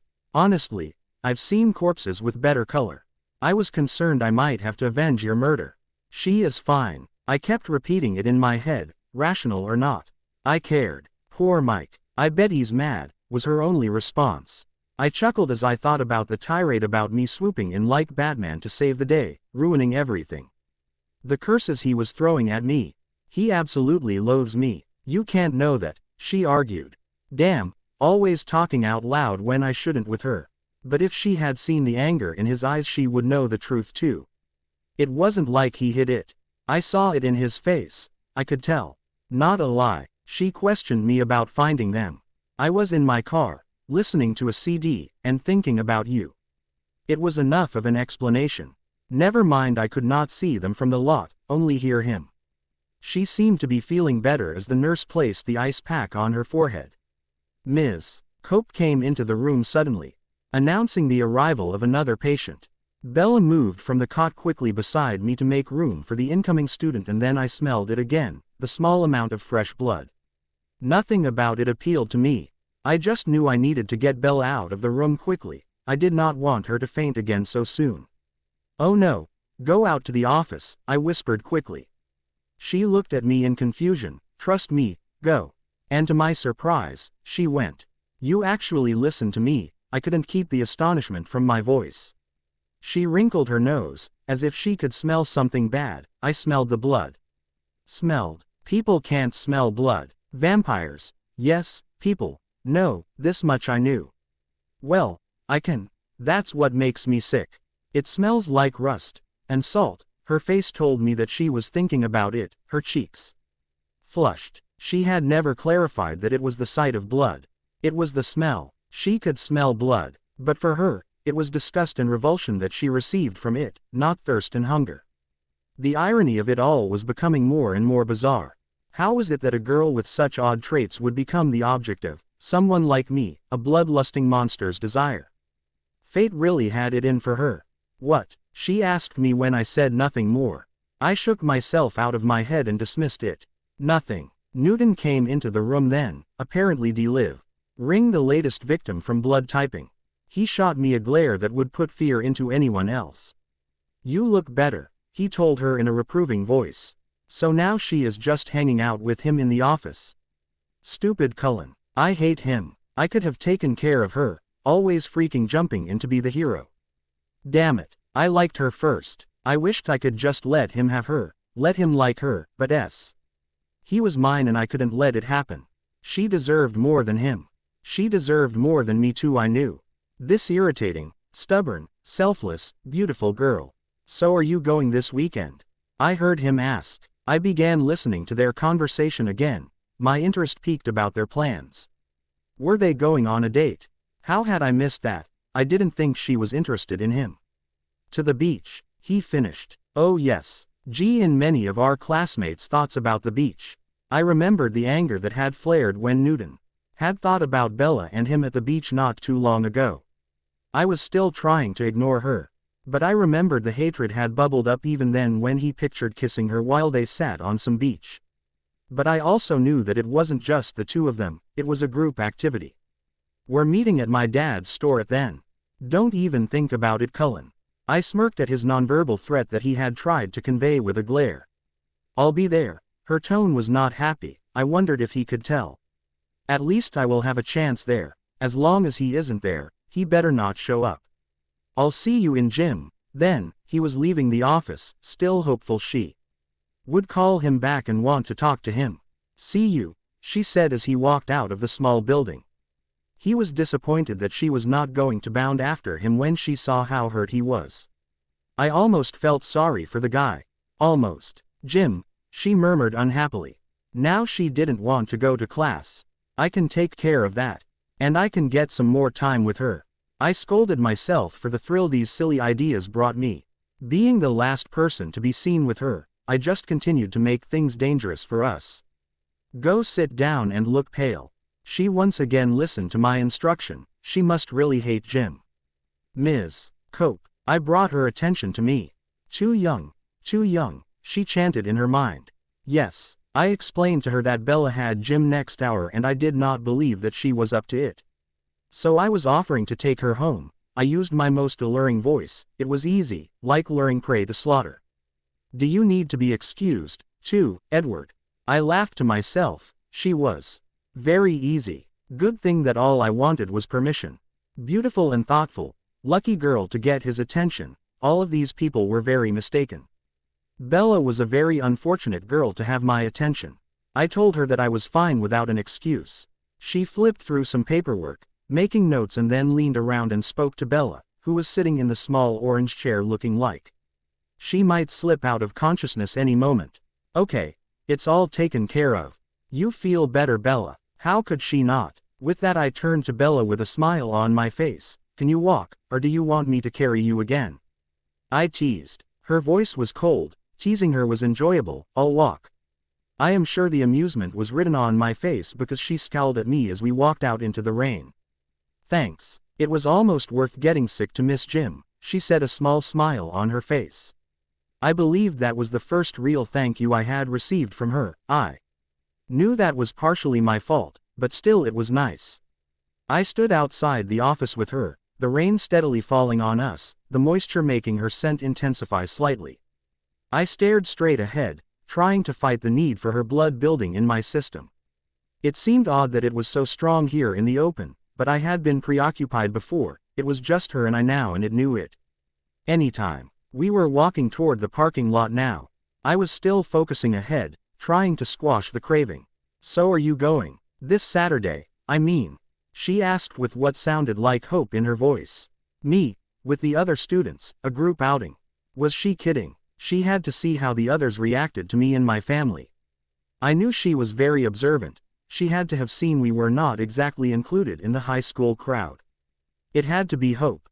Where are all you going, exactly? I had a feeling I knew, but wanted to be sure. Down to La Push, to First Beach. That sealed the deal. I definitely could not go. La Push was off limits. The ridiculous treaty. I really don't think I was invited, I said, giving her a small smile of regret. I did regret that I could not go, to think of the trouble she could get into at a beach by herself. I just invited you, she said, slightly exasperated. She was asking me to go with her. This made my heart jump. But alas, I knew I could not go, not even if she begged. I doubt Carlisle would approve of me starting a war with the Quileutes over a trip to a beach. Let's you and I not push poor Mike any further this week. We don't want him to snap. This actually could be marked up as another reason to go with them on Saturday, but I knew better. It was just very entertaining for me to hear the threats in his mind that he would never dare to speak. The jealousy was quite funny from this side. Especially when I knew that it made no difference. She was with me. No, I would not think that. I still had to convince her to not be with me. She was not mine, no matter what I wanted. I would keep trying to convince myself of that. Trying. Mike Schmike, she said. She made this conviction I was trying to build very difficult when she gave hints of wanting me in the same way I wanted her. But I would continue to remind myself of the other part of me, the monster. It wanted her too, and it wouldn't be pleasant when it finally gets its way if I kept this up. As we made it to the parking lot, she began to leave my side. I assumed heading toward her truck. I grabbed her jacket and pulled her back to me. Where do you think you are going? Did she seriously think after her incident I was letting her drive herself? I may have been amused by the whole thing, but it didn't change the fact she had just fainted. And with her track record, she would never make it. I'm going home. She sounded genuinely confused by my anger. This stubborn girl was dangerously close to being the most infuriating person I had ever met. yet still the most interesting, I had to admit. She wasn't stupid, I knew she wasn't.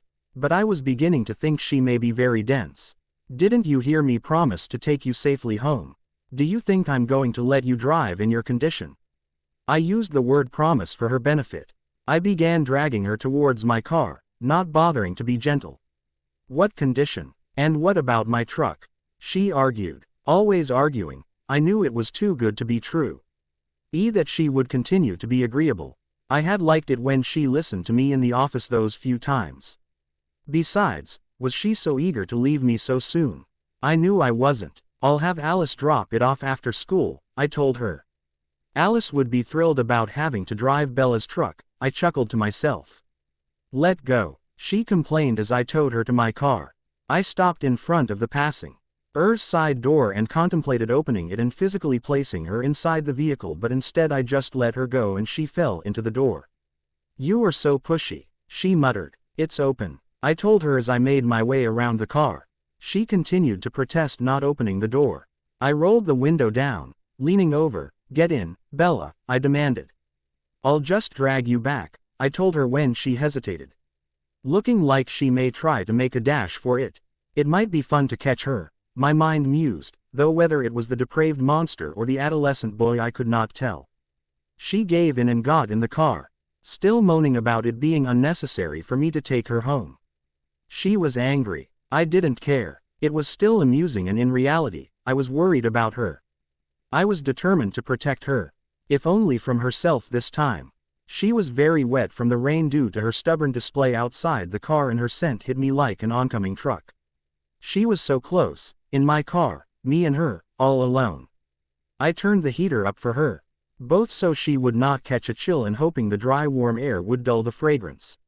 Claire de Lune, she asked, shock clear in her voice.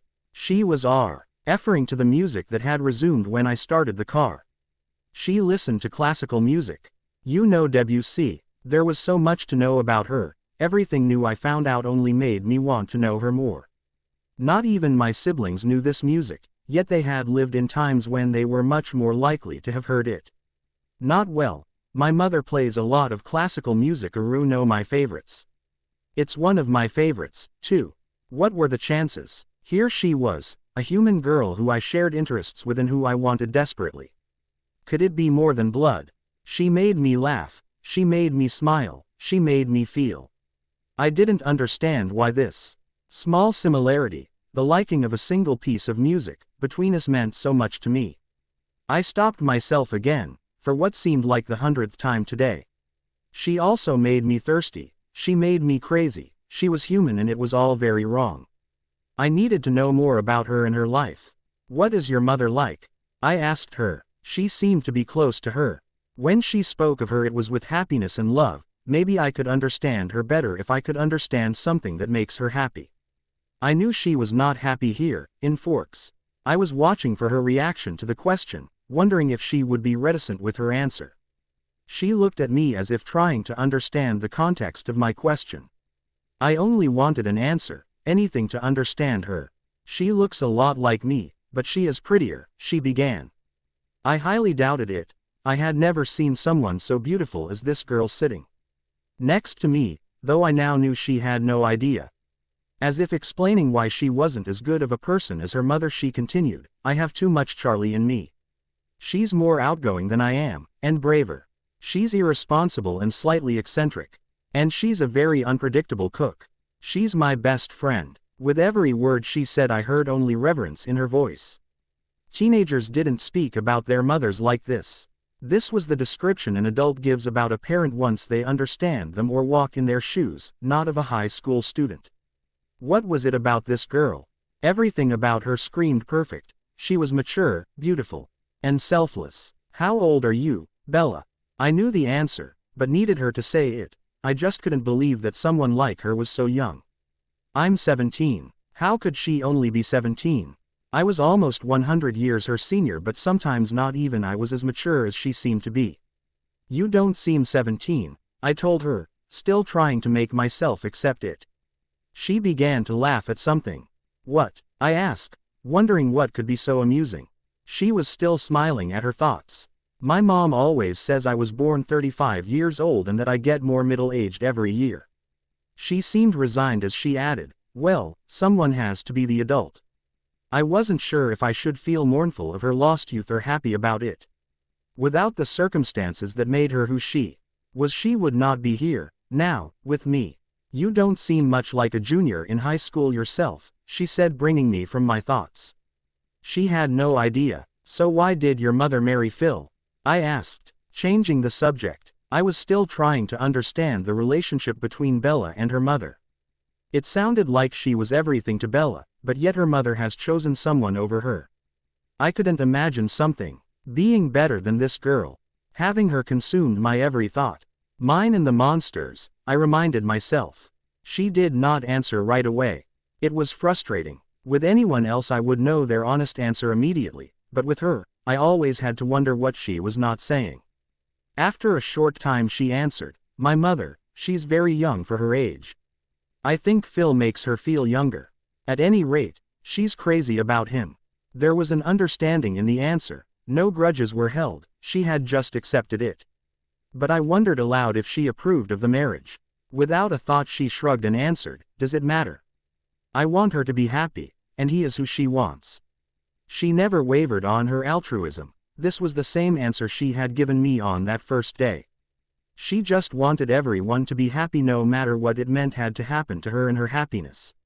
That's very generous, to say the least. I wonder, I held my tongue. I wondered if her mom just wanted her happiness. I wondered if that is where she got it from. I wanted to know if she might approve of me. What? She asked when I did not continue. I had to answer her when she looked at me. I didn't want to keep anything from her. Would she extend the same courtesy to you, do you think? No matter who your choice was. I searched her eyes, trying to find any hint of understanding what I was asking. Her eyes met mine and she did not answer immediately. When she did answer she sounded off balance. I think so, but she is the parent, after all. It's a little different. The sound of her voice told me that she may have understood. It sounded like I had scared her. No one too scary then, I said to lighten the tension. It worked. She had a beautiful shy smile on her face. What do you mean by scary? Multiple facial piercings and extensive tattoos. She was mocking me. That's one definition, I suppose. How about a bloodthirsty vampire? The smile was still in place when she asked, what's your definition? This one I would not answer. Instead I asked another question, something I needed to know. Do you think I could be scary? Everyone else thought that we were strange and avoided us because their instincts told them we were scary, but Bella had not reacted this way. But surely there was something in her that screamed at the danger. She placed herself in when I was with her. I think you could be if you wanted to. At least she saw that much, or I had convinced her of that much perhaps. Are you frightened of me now? It suddenly occurred to me that I had forced her into my car, into my presence, forced her to make herself vulnerable to me. This was something I had not wanted to do. I did not want her to be fearful. No, she said, a slight stammer in her voice. She was even too stubborn to admit when she was afraid. I couldn't keep the smile off of my face when I thought of how strong-willed she was. It overpowered every other instinct in her. It could be dangerous, but now it was a rather interesting characteristic. So, now are you going to tell me about your family? It's got to be much more interesting than mine. She was eager to change the subject. This made me nervous, but it was only fair since I had asked her such intimate questions of her mother. Our story was complete, there were no holes. I answered her questions, leaving out how long ago my parents had passed and telling her how wonderful my adopted parents were when she asked. You're very lucky, she told me after I had spoken of Carlisle and Esme. I know I am, I confirmed. They were more than I deserved and guilt swept over me. What was I doing to them now? Because of my selfishness I was putting them in danger. Bella sat with me, alone. The monster was fighting and while I was keeping it at bay, how much longer would the interest I had to know her keep the devil from taking over? And then the wonderful parents that had taken me into their home would be forced to protect me. I didn't want to be the one who messed our lives up in Forks. And your brother and sister? She asked, jolting me from my lament. I had completely blocked them from my thoughts until she had said this and I glanced at the clock. realizing we had been sitting in the car for some time now and my siblings would be waiting. I relayed my thoughts to her, reluctantly having to say goodbye. She looked at me. Again I thought I saw a small amount of disappointment in her eyes. "Oh, sorry, I guess you have to go." I smiled at her, knowing exactly how she felt if it was disappointment I saw. "And you probably want your truck back before Chief Swan gets home, so you don't have to tell him about the biology incident." I knew she wouldn't like anyone to worry about her. "I am sure he's already heard. There are no secrets in Forks." She sounded resigned by this fact. I laughed at this, but knew she was right. And everyone would know about my part in the situation as well. I chided myself again for being so careless. What if I had not been able to control it? I was hunting tomorrow, so I bid her a GN at the beach. Good weather for sunbathing. I teased watching the pouring rain. Though I knew the weather would be nice courtesy of my resident psychic. "Won't I see you tomorrow?" I definitely heard hope in her voice that time. Elated by this, I GHT about canceling my plans but knew that wasn't an option. I needed to hunt. "No, Emmett and I are starting the weekend early." "What are you going to do?" She seemed to be stalling. "We're going to be hiking in the Goat Rocks Wilderness, just south of Rainier." I knew to anyone else that would sound odd, but I didn't figure her to know the area well enough to know that it would be a dangerous place for humans. "Oh, well, have fun." The disappointment under her feigned happiness was once again thrilling. I tried to hide my smile, but this day had went entirely too well. "Will you do something for me this weekend?" I asked. I was serious but knew my request would change her mood. I stared at her, hoping to make her understand my sincere concern, perhaps also trying to break into her mind unsuccessfully again. She nodded. "Don't be offended. I knew it was pointless to say it, but I should try. But you seem to be one of those people who just attract accidents like a magnet. So, I figured she would be mad anyway. So I may as well tease her anyway. Try not to fall into the ocean or get run over or anything, all right?" I smiled at her now, not wanting to scare her with the intensity that I felt. I was correct about the mood. Her eyes were fierce as she pushed the door open. "I'll see what I can do," she retorted as she slammed the door as hard as she could and began stomping her way towards the house. I still couldn't understand the joy I received when I tortured her, but I knew it was very sophomoric. I was acting like Emmett. I was almost back to the school and I heard the voices of my siblings. They knew what had happened and they knew my part in it as well, and Rosalie was not happy. I waved her threats off. It had been a long day. I wanted some time with my thoughts before I had to deal with her. I pulled up and parked, jumping from the car immediately. I walked over to Alice with a smile. "Oh no, I'll take them home and you do it. You were the one who insisted on taking her." "But Alice, Emmett and I need to go. You can drop it off and run home," I pleaded. "Emmett would be unpleasant enough without having to wait on me, no matter how short a time it would be. I thought you were happy about this." Quote, "I can be happy about you and Bella without having to drive that." She nodded towards the heap of a truck. I laughed but gave her another beseeching smile. "You owe me." And she was off towards the truck, grumbling in her mind about being seen in it. I turned to see the other three glaring at me, Rosalie becoming more hateful as she watched Alice get into Bella's truck, confirming the rumors. Saying nothing, I walked back to the car and waited for them to join me. "Alice is overjoyed, you know. I still think you are being very irresponsible." Jasper was next to me. I gave him a knowing look but he knew not to say anything aloud in our present company. "Your emotions are very confusing though. I am glad you will be out for a few days." He gave me an apologetic smile but I understood. I had a lot to think about, I knew it. Jasper was right, but I couldn't stop myself, not when it came to her.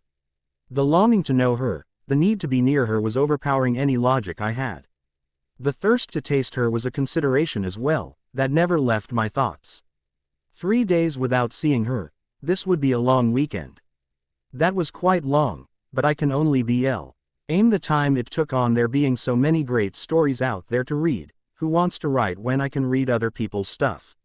Safe. In addition, if there is any dialogue Bella is in earshot of, or involved in, which is most of this chapter, it is all Mrs. Meyer's genius, and some of the internal dialogue may be taken from words that Edward will later say or paraphrase to Bella or another character. Safe. Friday went by quietly as Emmett and I wandered along the mountains. He loved this area and the bears were abundant, so he had lots to keep him occupied. But once he had enough fun for the day, we found a clearing and sat. Emmett, never one to mince words, gave an exasperated sigh. "What is it, Emmett?" I knew it was unnecessary to ask because he would tell me soon enough. "Are you going to snap out of this?" he asked. He had been grumbling about my problems since we left the house. I had willingly let him drive us and even listen to the music he picked. I was being very accommodating. "Snap out of what? Come on, man. You stare into space like you have lost your mind. I get it. You like the girl, but the goo-goo eyes have to go. It's disturbing." It was my turn to sigh. "I don't know what you are talking about," I told him. "I am thinking is all." He laughed now. "Please, I know what you look like when you think. Pout, this isn't that. You look like a lovesick puppy." I only shook my head at him. "Edward, what's going on? We have established you like her, fine. You also would have liked to have her for lunch." He chuckled again at his own joke, "but we both know you wouldn't do that. No. Not perfect, Edward." I raised my eyebrow at him. Did he really think that I didn't still want Bella's blood? "What?" he asked innocently. "You did get over the whole best smell ever thing, right?" "No, quite the contrary," I told him honestly. "Every time she is near me it is like that first day. That is part of the problem. I don't know why we were having this conversation. Maybe with Alice, possibly with Carlisle or Esme, but Emmett. Never mind, it isn't important. Come on, if I have to hang around with you all weekend, give me a clue." "Fine. I am worried about. I was going to regret this. She is going to the beach tomorrow, and, well, she is slightly accident prone. What if something happens to her?" He looked at me incredulously. "Seriously, this is what you have been thinking about? You were thinking she might get hurt? Edward, she would just as likely get hurt with you. Well, much more likely when you finally lose control." I closed my eyes. At least he was thinking about it logically. Something I have been unable to do.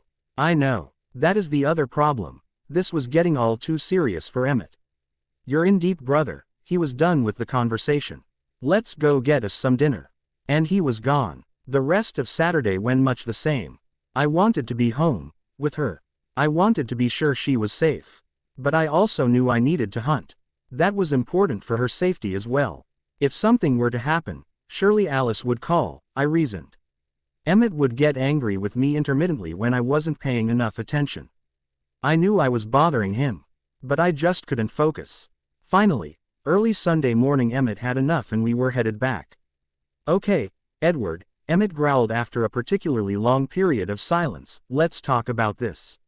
I was really annoying him if he wanted to talk. Nothing to talk about, he wouldn't take no for an answer.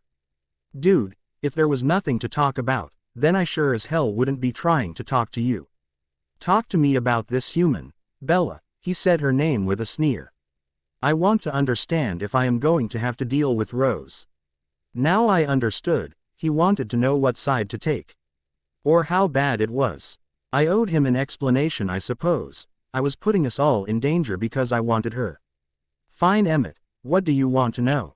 He looked over at me surprised. Okay. So if you still would like to snack on her, but you seem to want to keep her alive, why the heck aren't you avoiding her like the plague? I mean, you had her in your car for God's sake. Are you just torturing yourself? Is it some sort of sick game you are playing? I honestly don't know, man, not really a lie. He didn't like this answer. Whatever, you asked me what I wanted to know, I want to know why.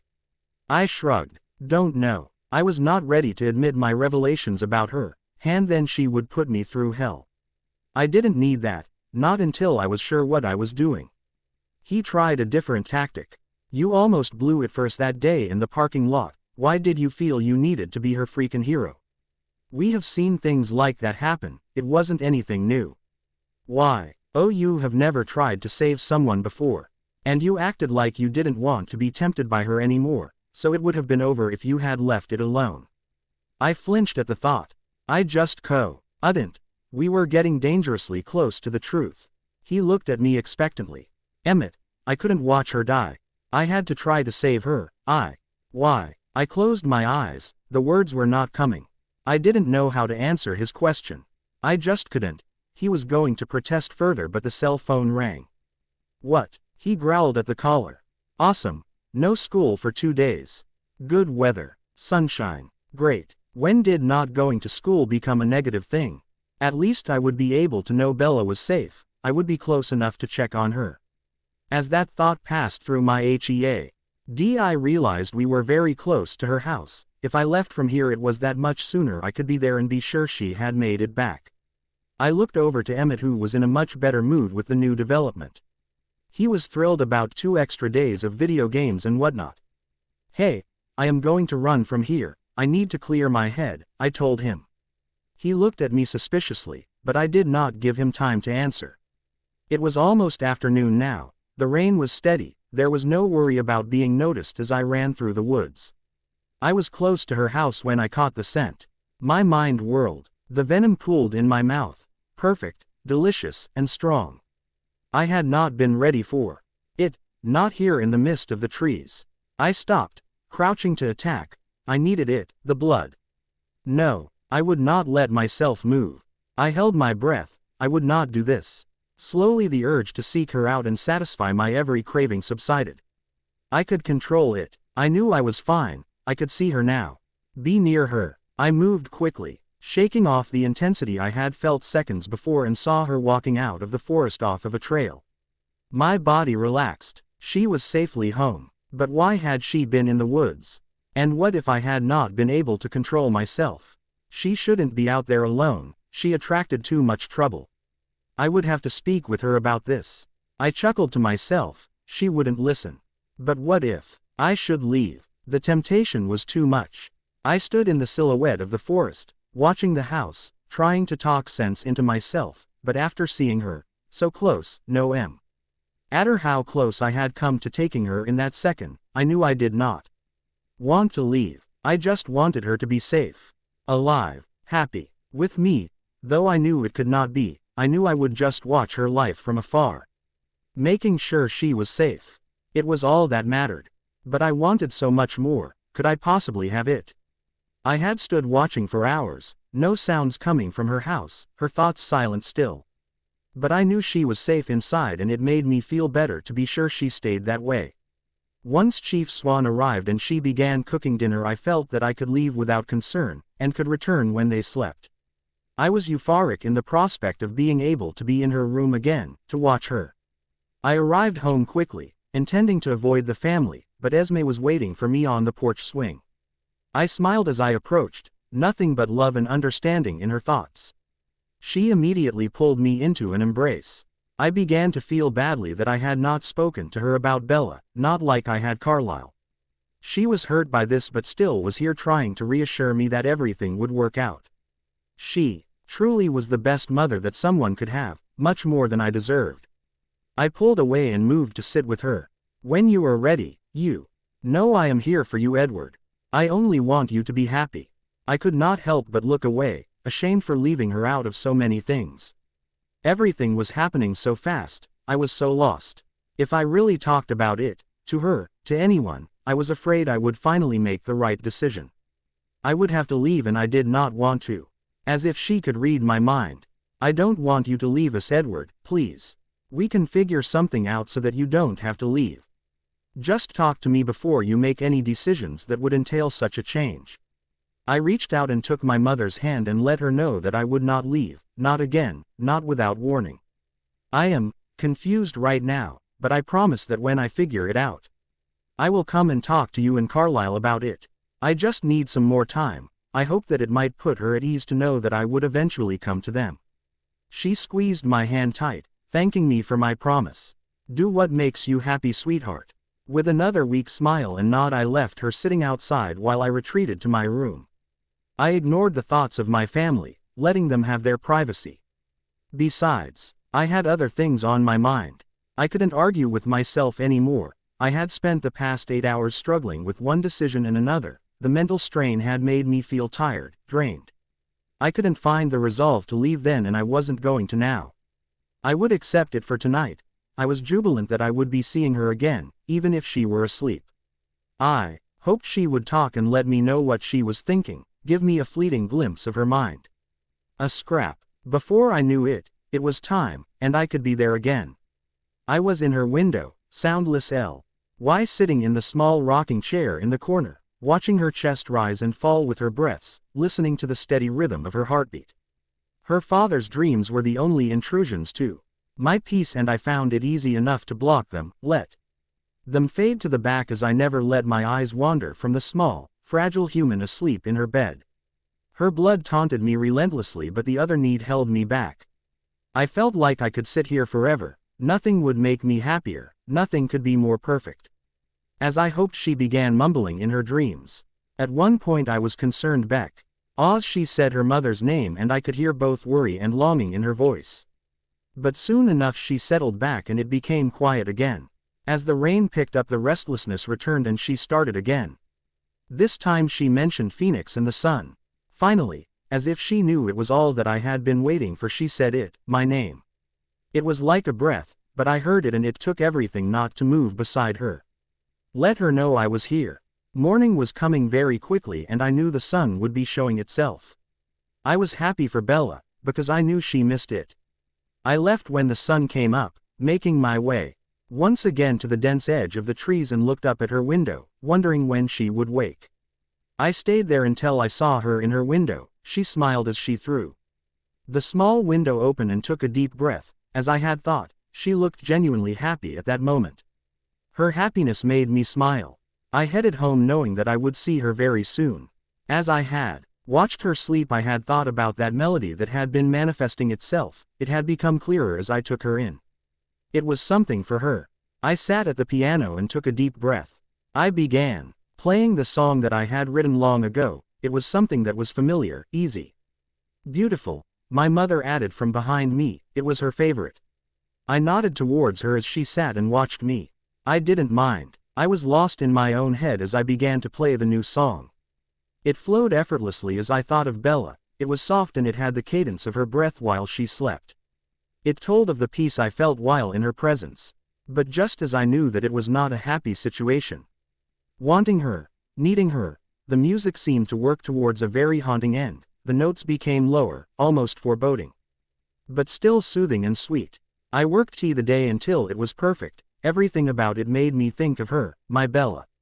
I wondered if I would ever be able to play it for her or if she would even want to hear it. If she has inspired such beauty, Edward, you must pursue it. I have never heard so much love in one piece. Esme came up behind me as I played it through one final time and placed her hands on my shoulders. You deserve this. I wished I believed her. I wanted to be deserving of the joy she brought me, but I was nothing but a monster to this girl, whether she realized it or not. I looked over at the clock and knew she should be home. It was almost dark. I wanted to be sure she was safe, so I made my way on the now familiar path to her door, but I did not sense her inside. Her scent, it was in the open. I made my way around the house and found her stretched out on a blanket, sleeping in the grass, a book by her side. I imagined she had been enjoying the sun, the warmth. She looked happy. This made me smile. This was something I loved as well. I stayed in the shadows watching her, but all too soon Chief Swan arrived and she woke with a start. She seemed to be uneasy when she surveyed her surroundings. Charlie, she called into the darkness. I pulled back, afraid that she felt my presence, that I had been caught. But she moved into the house without another word and I listened to her cooking dinner for her father once again. She moved around the kitchen while he watched television. I listened to his thoughts, trying to see what he was seeing, see her. While he sat across from her, having dinner, I watched his mind. He was thinking of her and how she was taking care of him. He was worried about her, her happiness. He knew she wasn't content, and he worried. He was also grateful for her. He loved his daughter. I continued to watch and listen to her father's thoughts, a voyeur in a world where I didn't belong, but desperately wanted to be a part of. A part of anything she was. She sat with her father this night in the family room. They sat in silence, a television show on that he didn't care for. I wondered if she did. As the evening wore on, me never moving, just watching Chief Swan's thoughts, intruding into their lives, I heard a conversation. Dad, Jessica and Angela are going to look at dresses for the dance tomorrow night in Port Angeles. And they wanted me to help them choose. Do you mind if I go with them? She did not sound as if she were actually asking permission, merely giving her father the information. He was fully aware. He questioned her as any father would. Who, what, why, and finally conceded. I could hear his hopes for his daughter to finally be happy with her life in Forks. Be a teenager. Okay. Review. BN. Encouraging or give me criticism. This is difficult. Smiley face. Thanks a million to my beta Asirimus as always.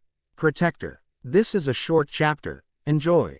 Protector. I reasoned with myself that she would be fine. There was no logical need for me to follow her and her friends to Port Angeles. She had been taking care of herself for 17 years without my intervention. There wasn't much trouble that someone could get into in such a small town. But then, this was Bella. I would follow her. I had to. It was my job to be sure she was safe. I was her self-appointed protector. I owed her this. I stayed a good distance away. There wasn't a lot to worry about. I curiously listened to Jessica and Angela's thoughts on the way out of Forks. Angela was a very quiet girl, even in her thoughts. I wondered if Bella's mind would be similar. Jessica's thoughts were much more typical, erratic and mostly spiteful of her two friends. I could tell she was intimidated by their apparent maturity. Interestingly, eared something I hadn't expected from Angela's mind. Maybe I should warn her about Tyler telling everyone about them going to prom. It is only right. She probably doesn't even know. It doesn't seem like her to have said yes to him. She didn't seem interested. I chuckled to myself.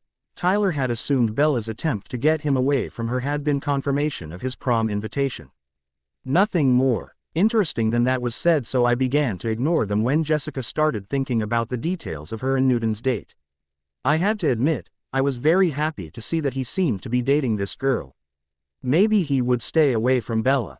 After the hour-long drive into Port Angeles, I stayed outside of the department store they went into. I couldn't remain inconspicuous if I hovered, someone would notice. Besides, the sun was still, threatening to show itself through the sparse clouds, so I needed to remain in my vehicle until dark. I drove around, keeping my eye on the department store. I would be able to see them leave, or at least hear them, so I decided it was safe enough. I parked after a while and listened. It wasn't long before I caught the sound of the Stanley girl's mind. Now, she was picturing herself and Newton at the dance, in her newly purchased dress, I imagined, getting close. I shuddered.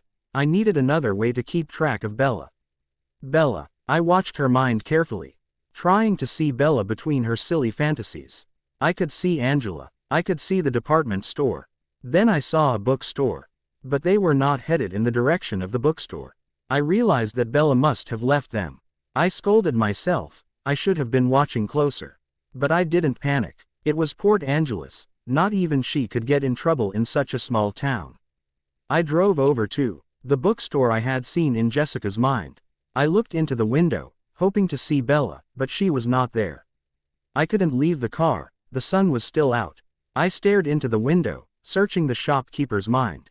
Had she seen her? I focused. Nothing. She wouldn't be thinking of her if she had not gone in. I rolled the window down and sniffed the air. It was faint, but I could smell the taunting scent. I closed my eyes and I could sense the trail. South. I could wait here. I knew she would return soon. There was nothing south of here, just warehouses. I parked the car and waited. Still too light out for me to get out. I decided to watch the minds of the pedestrians. I wanted one of them to show her to me, confirm that she was fine. As the minutes passed, I was becoming impatient. Where was she? I tried to reason that she would come back soon, that I did not have anything to worry about, but something was telling me that I should find her. I pulled away from the curb and began to make the block. Then a couple of more blocks. No sign. No one thought of her if they had seen her. Could she be lost? The sun was finally beginning to get low in the sky and I was anxious to be able to get out of the car and possibly follow her scent. I needed to find her. No, she was safe. Just as I was going to turn around and start at the bookstore on foot, I heard something. I remembered thoughts like these. Thoughts of evil deeds and disgusting desires. I once sought them out, using them as an excuse to unleash the monster. I had not expected to hear the voice of monsters like these in Port Angeles. There was more than one, I realized, and they had someone in their sights. I was no hero, but I watched nonetheless. But then the panic surfaced. It was her. I saw the angelic face in his mind. It would be the last thing he thought of. I saw her in their thoughts again. She knew she was being hunted. She was trying to escape. They were very strategic in their pursuit and knew she didn't have an escape. Wouldn't they be surprised when I arrived? They wouldn't have long to think about it, really. Just a split second to realize where they had gone wrong. Just a moment to lose. Into the face of an evil 100-fold theirs. Or would I make it slow? Show them what their sins have wrought. I heard one of them address her. Don't be like that, sugar. A fighter. No doubt slow and painful will be the way to go. I hit the gas. I would be right on them in mere seconds. Bella would be safe and the world would be rid of the filth. As I began to turn the corner, I took in T. He seen before to me was standing in the street, his friend against the wall. 2 other worthless beings were at the far end of the block walking towards them. They had circled her like a pack of wolves, the innocent doe their prey. Bella looked. I couldn't understand. She did not look scared, more like she was determined, or in deep concentration. Was she not going to try to run? Instantly I realized I had to get her out of here. I could not attack because my efforts would be for naught if I lost control and hurt her anyway. I had to get her in my car and leave. Then I could come back for them. Speeding around the corner, I almost hit the big one in the street. It had not been my intention to miss him, but it would have been too easy. He deserved worse. Get her out of here. She seemed to know I would stop. Or she was going to make me stop. I slammed the brake and skidded to a stop. Resisting the urge to take care of the situation my way, I threw the door open and yelled to her, "Get in. Don't stop. You can't kill them. You can control this. Put on your seat belt. She is safe. Carlisle would want you to control yourself." I looked to her. Her breathing was hard, heartbeat fast, but I couldn't focus on her. I had to keep myself from fulfilling my darkest desire. Her blood was not making it any easier. "Edward, you can't." Images of Carlisle filled my head. He would be disappointed if I took their life. Even the scourge of the earth like those monsters. "Are you all right?" I heard her ask. Her voice was strained. "No," I answered honestly. The need to go back and make sure something like this never happened again. If they had hurt one hair on her head, there would not be any question of what I would do. Did they? I hadn't asked. The strain of being calm was evident in my voice when I spoke. "Bella." She only confirmed she heard me, her eyes on my face. I had a sudden pang of guilt that she had to ask me if I was okay when she was the one that had been the one who was almost attacked. "Are you all right? Just tell me no and I will make sure they pay." "Yes." It was barely a whisper. She sounded shaken. I would worry about her going into shock, but at the moment I was more concerned that I was going to have to kill the men who had done this to her. I had to compose myself so I could take care of her and not just scare her more. "Distract me, please." Her expression was confused. "I'm sorry, what?" "Come on, Bella. I need you to help me here." Exasperated, I explained. "Just chatter on about something unimportant until I can calm down." I put my hand to my face, closing my eyes, willing myself to stay calm, collected. "Don't scare her. She has had enough for tonight." She paused, seeming to be trying to find the right topic. I knew she had to have so many questions. But I could not handle them. "Now, I'm going to run over Tyler Crowley tomorrow before school." Her voice was matter of fact. This girl was perfect. I wanted to smile, but I couldn't. I still needed those animals to be dead. "Why?" I urged her to continue. She didn't hesitate to launch into her explanation. "He's telling everyone that he's taking me to prom. Either he's insane or he's trying to make up for almost killing me last. You remember it, or he sees that you are beautiful," I thought, despite the fog I was currently engulfed in, "and he thinks prom is somehow the correct way to do this. So I figure if I endanger his life, then we're even, and he can't keep trying to make amends. I don't need enemies, and maybe Lauren would back off if he left me alone. I might have to total his Sentra, though. If he doesn't have a ride, he can't take anyone to prom." She was good at this. I felt myself listening to her and becoming calmer. Her voice and presence worked on me like Jasp. Powers would, and she was so unaware of the affect she had on people. I Wanted to tell her that Lauren would always dislike her because she was threatened by her and that no matter how even she try Ed to get with Tyler he would still want to take her to prom. I heard about that. You did. Her voice was incredulous, as if she couldn't believe that anyone else knew. If he's paralyzed from the neck down he can't take anyone to prom. Was she more upset because someone else had heard or because I had heard? I sighed. I couldn't believe what she brought out in me.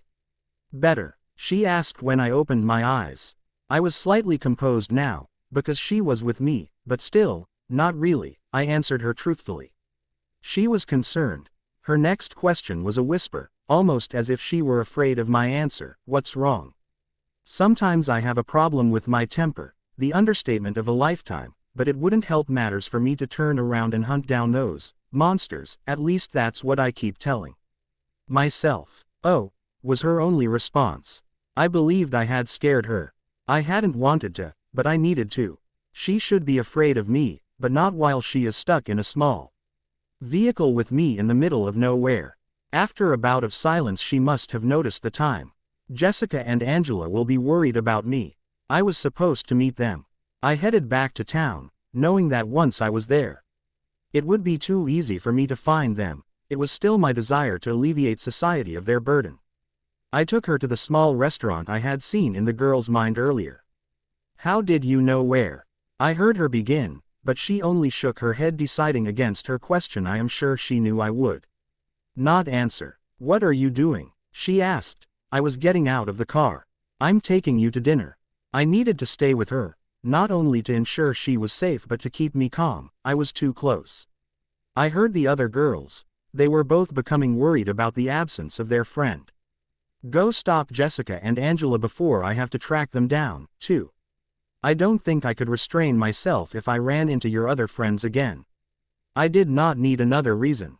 She called to them, and at the sound of her voice their minds relaxed. Where have you been? Jessica asked. Her eyes were on me, Edward Cullen. Did she plan on meeting him here? Why didn't she just tell us instead of making us worry? She was angry but curious at the same time, thinking Bella had done this on purpose. Bella kept it simple and told them she was lost and then ran into me. Would it be all right if I joined you? I asked them. Wow, Edward wants to have dinner with us.